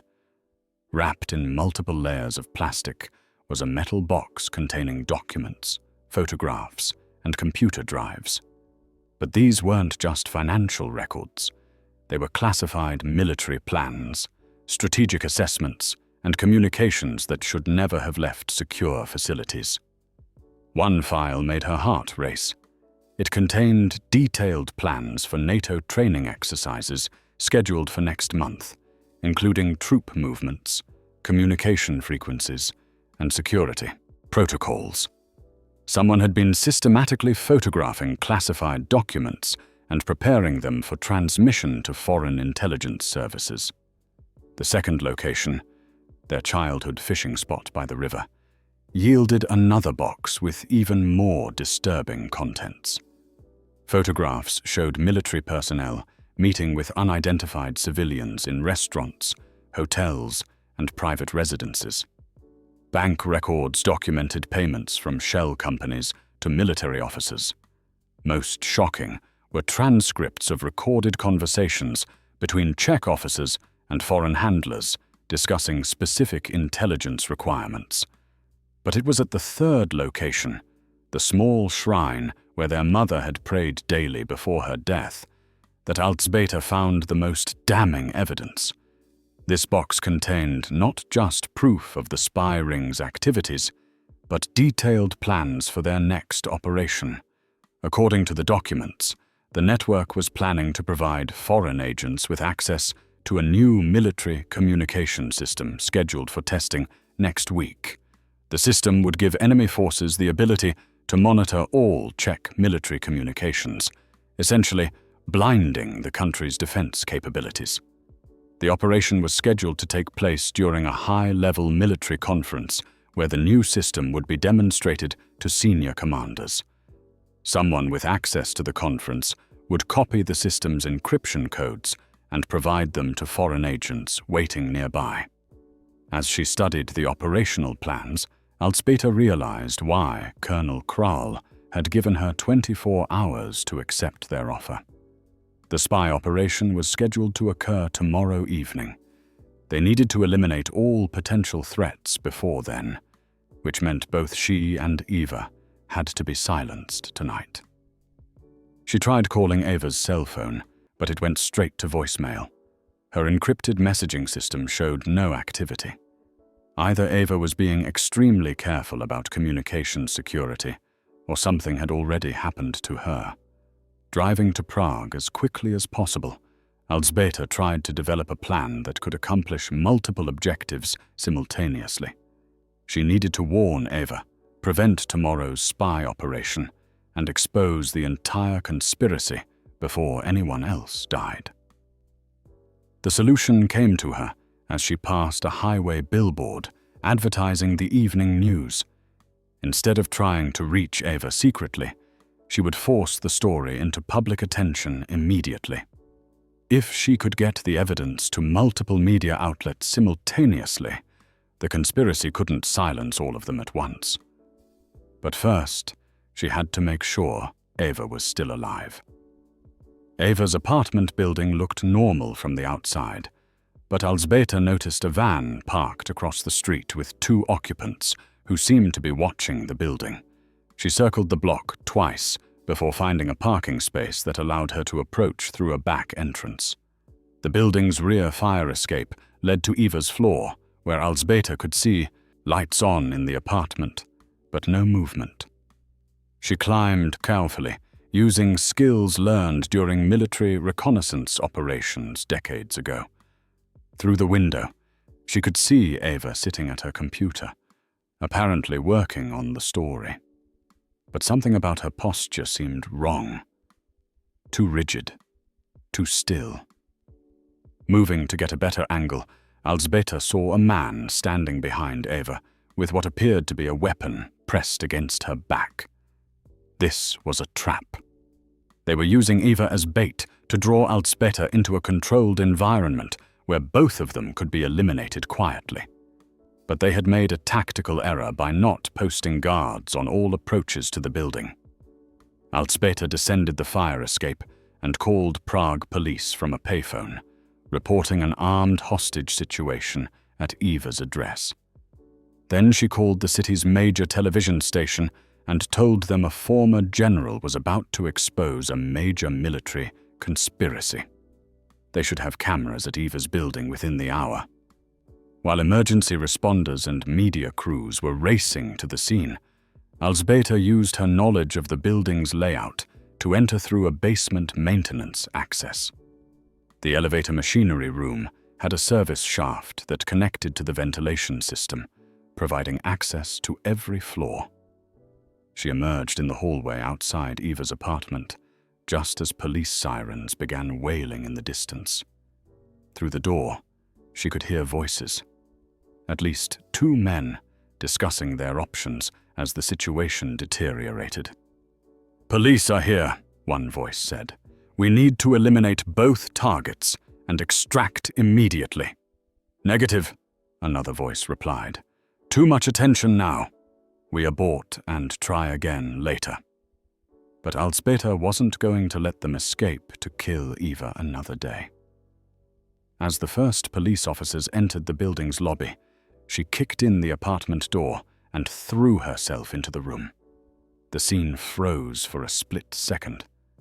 Eva still at her computer with a gunman behind her, another armed man by the window, and Alzbeta in the doorway. Then chaos erupted as everyone moved simultaneously. The gunman behind Eva spun toward the door, giving the journalist a chance to roll away from the computer desk. The man by the window raised his weapon toward Alzbeta, who dove behind a sofa just as bullets shattered the wall where she had been standing. Police voices echoed in the hallway, getting closer as they cleared each floor. The gunmen were trapped between approaching law enforcement and 2 women who refused to die quietly. "Eva, are you hurt?" Alzbeta called out from behind the sofa. "I'm okay, but they have the story. They made me delete everything from my computer. It doesn't matter. I have backups of everything, plus new evidence that proves the conspiracy goes all the way to treason." The gunmen were speaking rapidly in a foreign language. Not Czech, but something Slavic. Russian, perhaps, or Polish. This confirmed what Alzbeta had begun to suspect from the documents she had found. The corruption network wasn't just stealing money and selling secrets. They were foreign agents who had infiltrated the Czech military. Police were at the door now, shouting commands in Czech and demanding that everyone inside surrender peacefully. The gunmen responded with gunfire, making it clear they had no intention of being taken alive. But Alzbeta had one advantage they didn't expect. She knew this building intimately from her youth. Her grandmother had lived in an identical unit 2 floors down. The layout included a hidden service panel that connected to the building's old pneumatic mail system. While police and gunmen exchanged fire in the main room, Alzbeta helped Eva crawl toward the kitchen, where the service panel provided access to a shaft wide enough for a person to climb down. "Where does this go?" Eva whispered. "To the basement. We can get out through the maintenance tunnels while they're distracted by the police." As they descended through the dark shaft, Alzbeta could hear the gunfight intensifying above them. But she also heard something else. More voices, speaking in foreign languages, coming from the building's lower levels. The apartment assault was just part of a larger operation, with backup teams positioned throughout the area. They reached the basement to find armed men waiting for them. The entire building had been surrounded, not just by police, but by foreign operatives who were determined to prevent the truth from being exposed. But Alzbeta had prepared for this possibility. Before entering the building, she had uploaded all of Thomas's evidence to multiple cloud storage accounts and sent copies to every major media outlet in the country. She had also prepared a dead man switch. If she didn't check in every 4 hours, the evidence would be automatically released to international news organizations.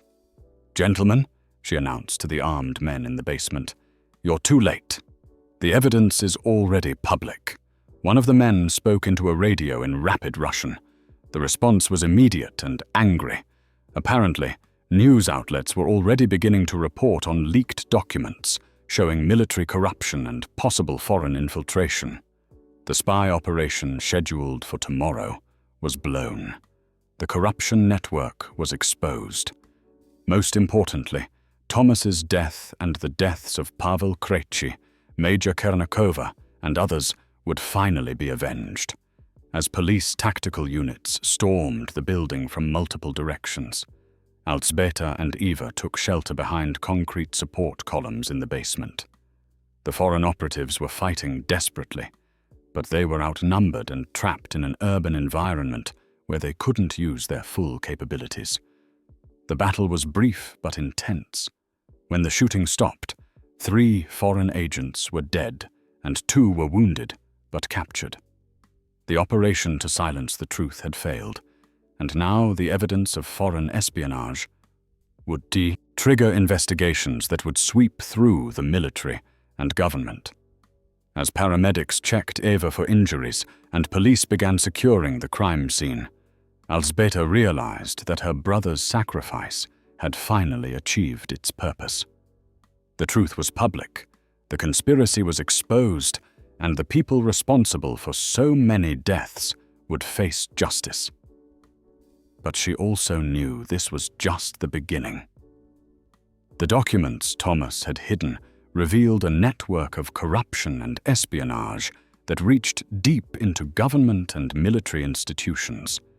Cleaning out that corruption would require sustained effort from investigators, prosecutors, and citizens who refused to accept betrayal of their national interests. Standing in the basement of a building that had become a battlefield, surrounded by evidence of foreign infiltration and domestic corruption, Alzbeta felt something she hadn't experienced since her brother's death. Hope. The fight for truth had been costly, but it had been won. The press conference room at Prague's Hotel Imperial was packed beyond capacity. Television cameras lined the walls, reporters filled every seat, and the air buzzed with anticipation.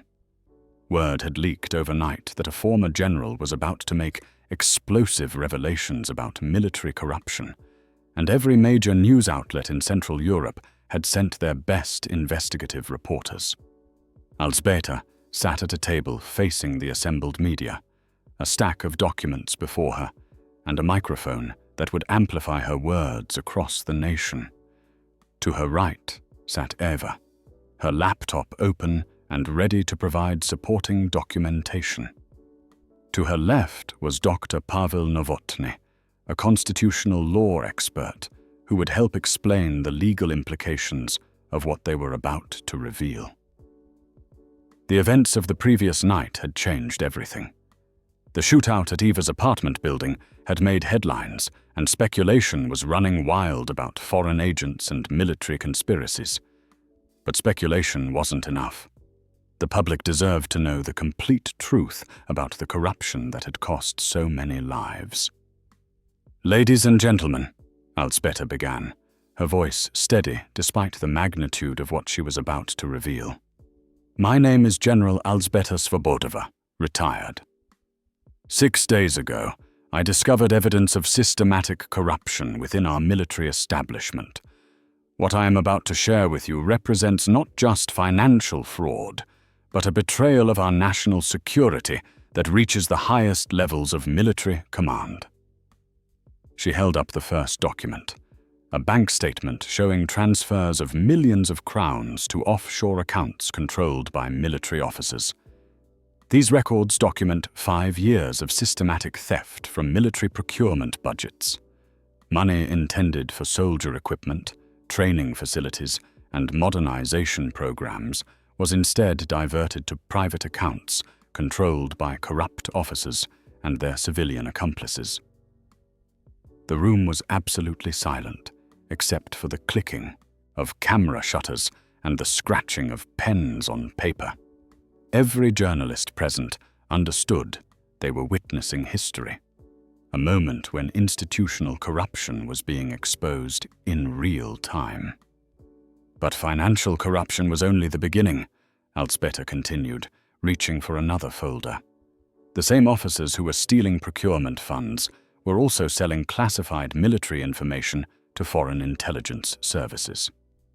She displayed photographs showing military personnel meeting with unidentified civilians, along with bank records documenting payments from foreign shell companies.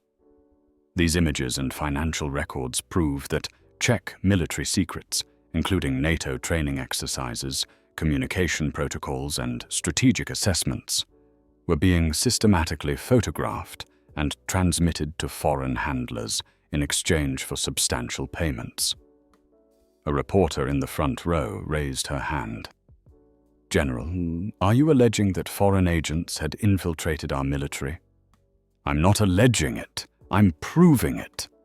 Alzbeta activated a digital projector that displayed a transcript of recorded conversations. These are communications between Czech officers and their foreign handlers, discussing specific intelligence requirements and payment schedules. The transcript was damning. It showed military officers discussing upcoming NATO exercises, planned equipment purchases, and strategic assessments as if they were merchandise for sale to the highest bidder. The scope of this betrayal cannot be overstated, Alzbeta said, her voice growing stronger as she warmed to her subject. For 5 years, foreign intelligence services had access to our most sensitive military information. They knew our capabilities, our weaknesses, our plans, and our strategic thinking. In essence, our military had been completely compromised. Eva leaned toward the microphone and added, "We have documented evidence that this corruption network was responsible for at least 7 deaths among military personnel who discovered irregularities and tried to report them. These weren't accidents or suicides. They were murders committed to protect a criminal conspiracy." The room erupted with questions and voices as reporters tried to process the magnitude of what they were hearing. Alzbeta raised her hand for silence and continued with the most personal part of her testimony. "My brother Tomas Svoboda, a carpenter in the village of Dubrava, was murdered 3 weeks ago because he possessed evidence of this corruption. Former military clerk Pavel Krejci was killed in a suspicious car accident after providing documents to my brother. Major Anna Kernikova, who was investigating equipment failures that led to soldiers' deaths, died in another suspicious accident just days ago." She held up a photograph of Thomas, the same family picture that had been on his mantelpiece. These people died because they believed the truth was worth dying for. They believed that soldiers' lives were more important than corrupt officers' bank accounts. They believed that national security shouldn't be sold to foreign governments for personal profit. Dr. Novotny leaned toward the microphone to address the legal implications. "What General Svobodova is describing constitutes multiple violations of criminal law, including fraud, conspiracy, treason, and murder. Under Czech law, these crimes carry sentences ranging from 15 years to life imprisonment. Furthermore," he continued, "the systematic compromise of NATO intelligence sharing agreements could trigger international legal consequences and severely damage our relationships with allied nations." A reporter from a German television network asked, "General, what evidence do you have that this information was actually transmitted to foreign governments?" Alzbeta activated another slide showing bank transfers and communication records. "We have documented payments from shell companies controlled by Russian and Chinese intelligence services. We have transcripts of conversations discussing specific intelligence deliveries. Most importantly, we have evidence of a planned operation that was scheduled to occur tomorrow evening." The room went completely quiet as she described the plan to compromise the new military communication system during a high-level conference. Foreign agents were planning to acquire complete access to our military communication networks tomorrow night.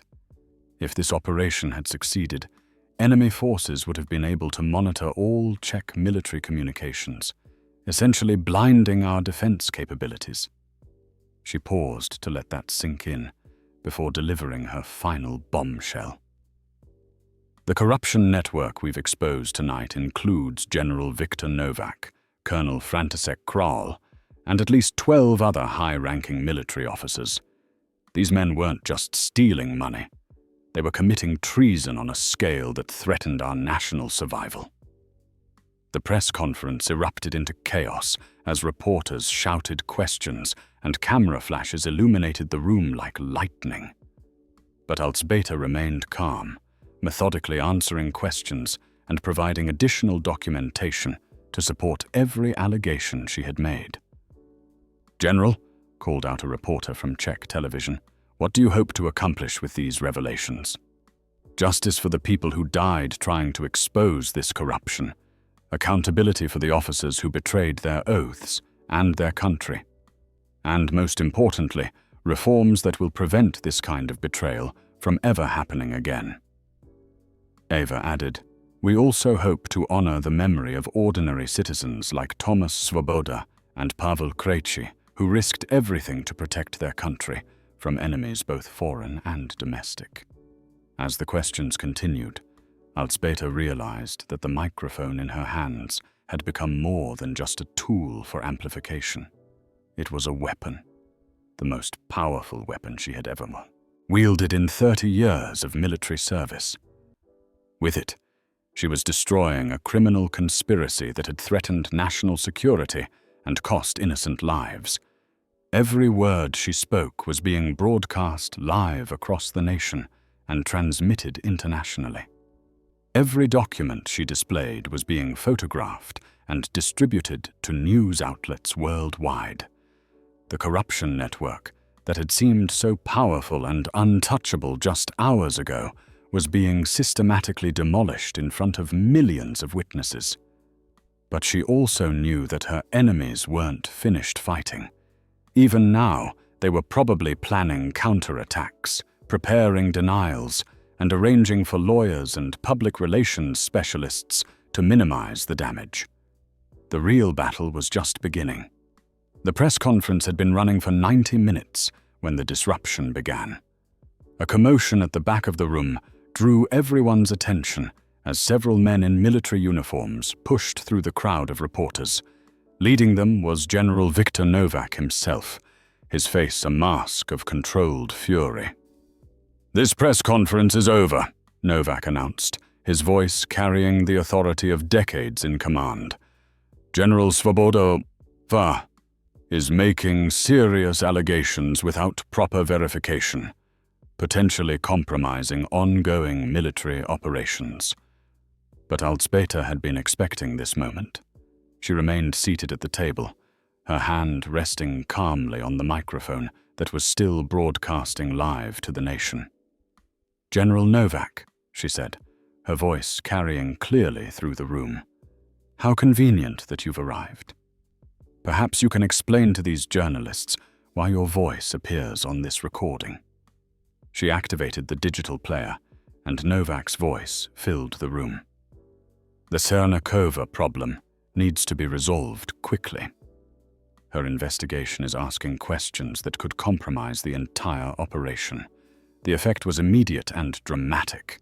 Every camera in the room swung toward Novak, whose face had gone pale.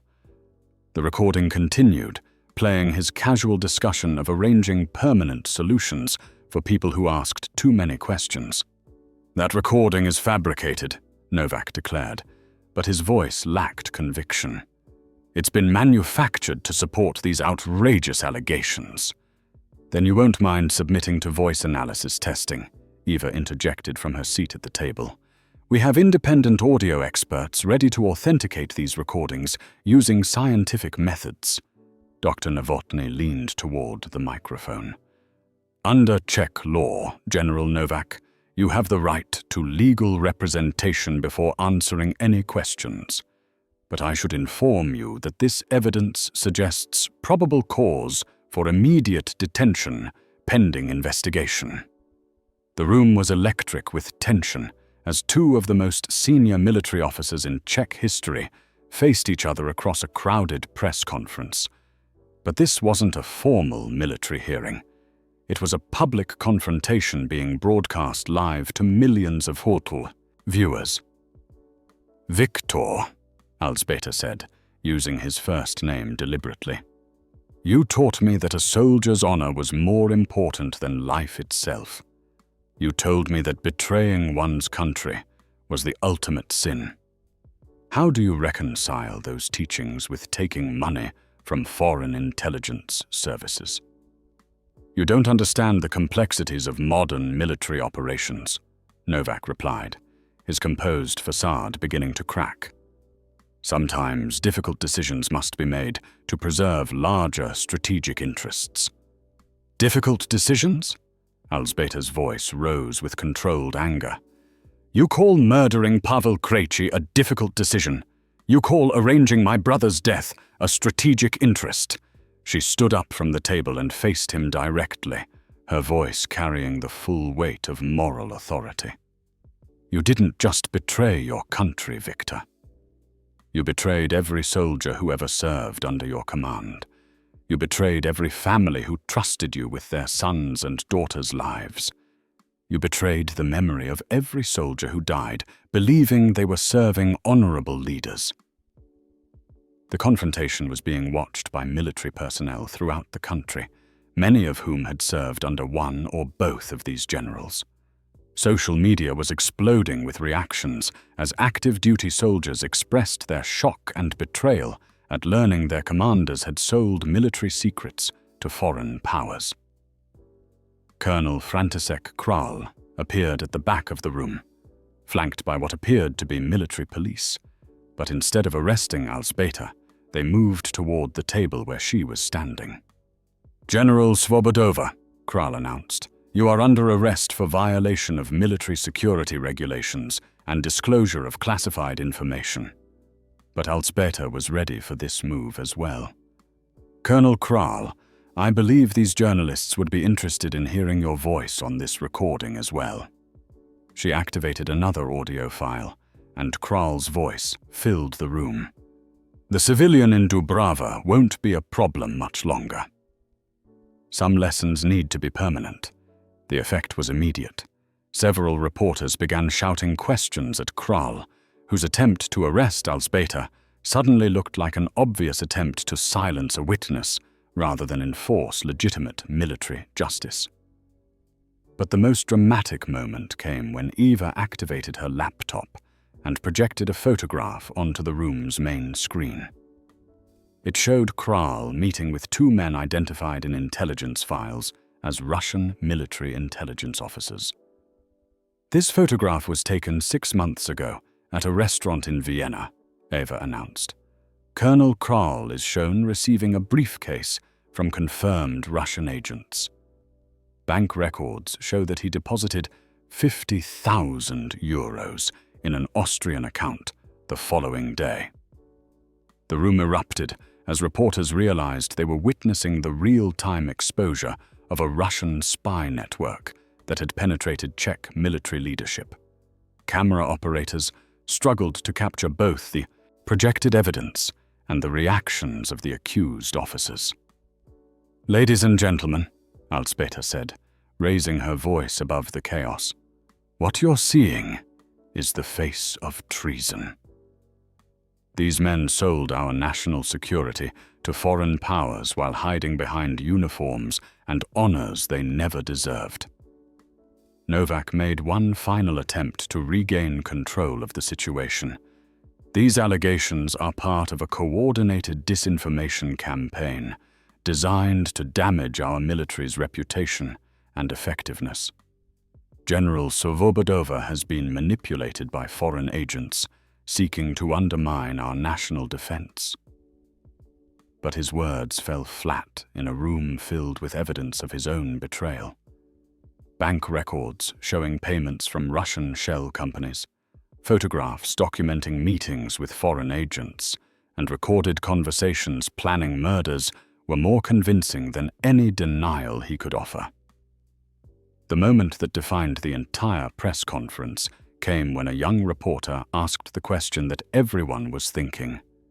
"General Svobodova, why did you risk your life to expose this conspiracy?"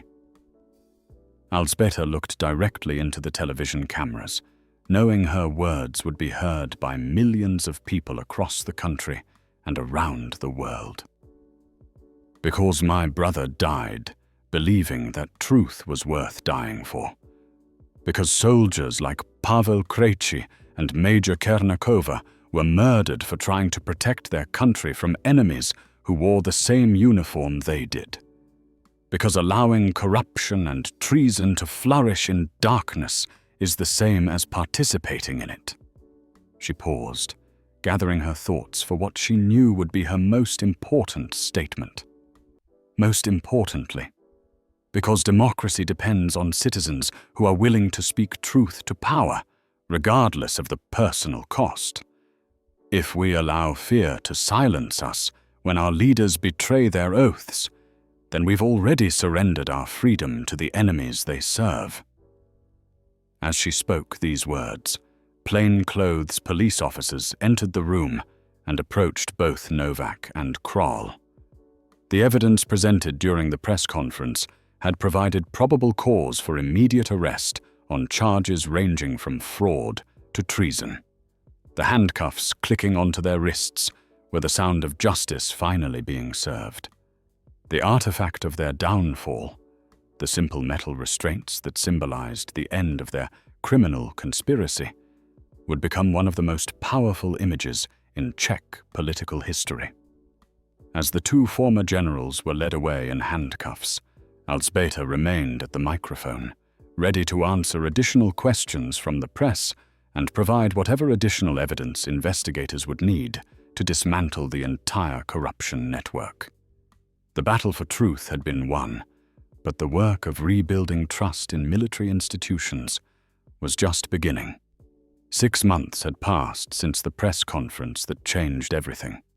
The crisp autumn air carried the scent of fallen leaves as Alžběta walked through the cemetery in Dubrava, carrying a small bouquet of white roses, the same flowers someone had mysteriously left on Thomas's grave during those dark days when she was still searching for the truth. The trials had concluded just last week.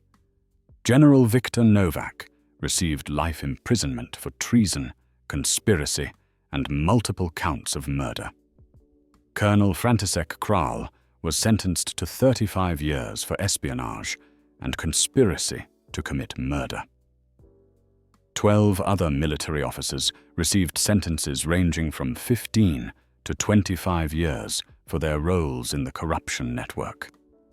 But the legal victories, satisfying as they were, couldn't bring back the people who had died. Pavel Krejci, Major Anna Kernakova, Sergeant Major Dvorak, and the 3 soldiers who had died during training exercises with compromised equipment. They were all gone, their deaths a permanent reminder of the price of corruption. "I kept my promise, brother," Alžběta said quietly as she knelt beside Thomas's headstone, replacing the wilted flowers with fresh ones. The truth came out, and justice was served. But I wish you could have lived to see it. The cemetery was quiet except for the sound of wind through the trees. In the distance, she could hear children playing in the village square, their laughter a reminder that life continued despite tragedy and loss. Dubrava had returned to its peaceful rhythm, though the villagers now knew they lived in a place where history had been made. The impact of the exposé had rippled far beyond Czech borders. NATO had launched a comprehensive review of intelligence sharing protocols after learning that classified Allied information had been compromised. Several other European nations had discovered their own military corruption networks, inspired by the Czech example to investigate suspicious financial patterns. Eva had won the European Press Freedom Award for her investigative reporting, but she had dedicated the honor to the memory of those who died seeking truth. Her newspaper had established the Pavel Krejci Memorial Fund for investigative journalism, ensuring that future reporters would have resources to pursue dangerous stories about corruption and abuse of power. The military reforms had been swift and comprehensive.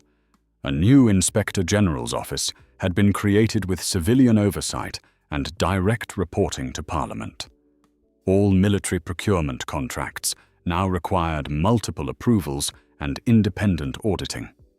Most importantly, whistleblower protections had been strengthened to prevent future retaliation against personnel who reported irregularities.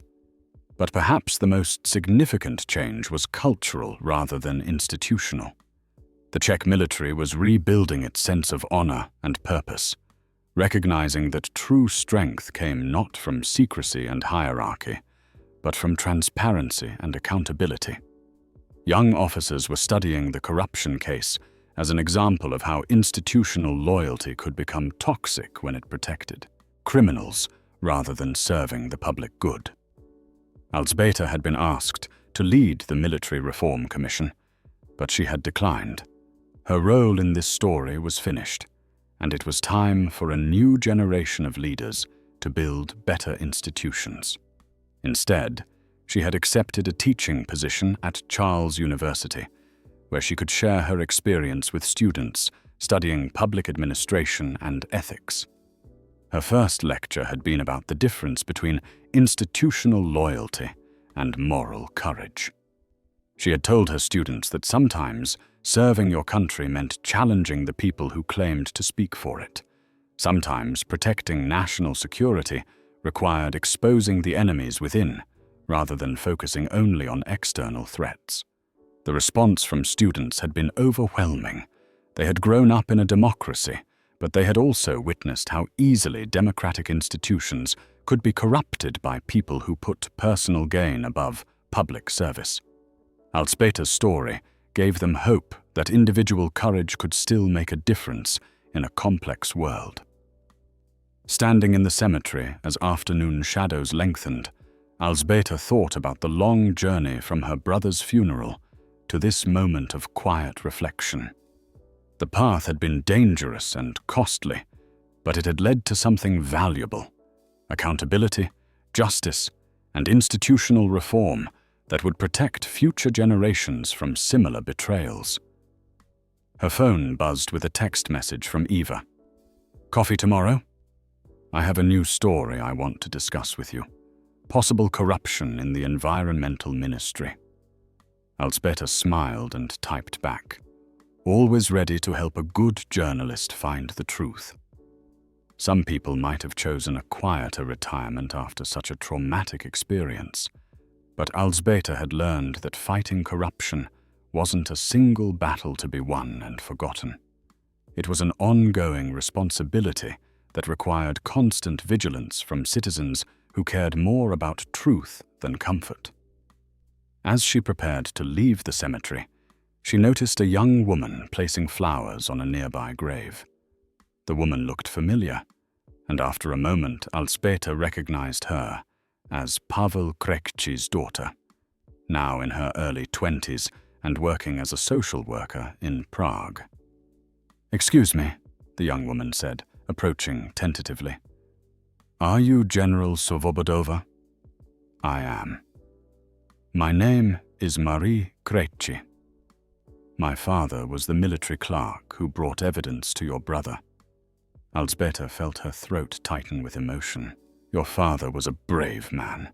He died trying to protect his country from people who were betraying it."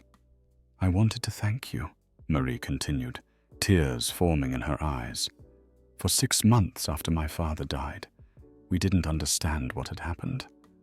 The official investigation said it was an accident, but we knew something was wrong. When you exposed the truth, it finally made sense of his death." "Your father's courage made everything else possible," Alzbeta replied. "Without the evidence he provided, the corruption network would still be operating today."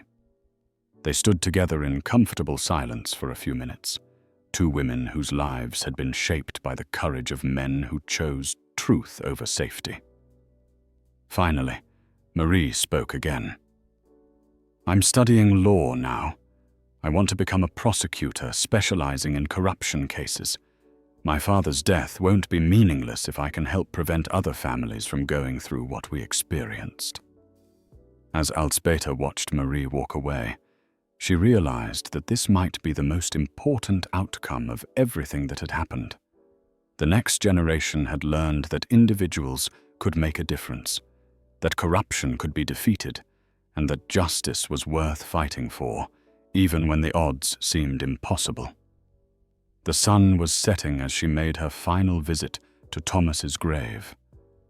The white roses looked peaceful against the dark stone, a symbol of remembrance and hope. "The story isn't over, brother," she said quietly. "Every student I teach, every journalist who asks hard questions, every citizen who demands accountability. They're all continuing what you started. Your death wasn't the end of the story. It was the beginning of something better. As she walked away from the cemetery and back toward the village, Elzbieta felt something she hadn't experienced in months. Peace. Not the peace of resignation or defeat, but the peace that comes from knowing you've honored the memory of those you love and left the world a little better than you found it. The battle for truth was never truly finished, but today's victory would make tomorrow's fight a little easier. And sometimes that was enough.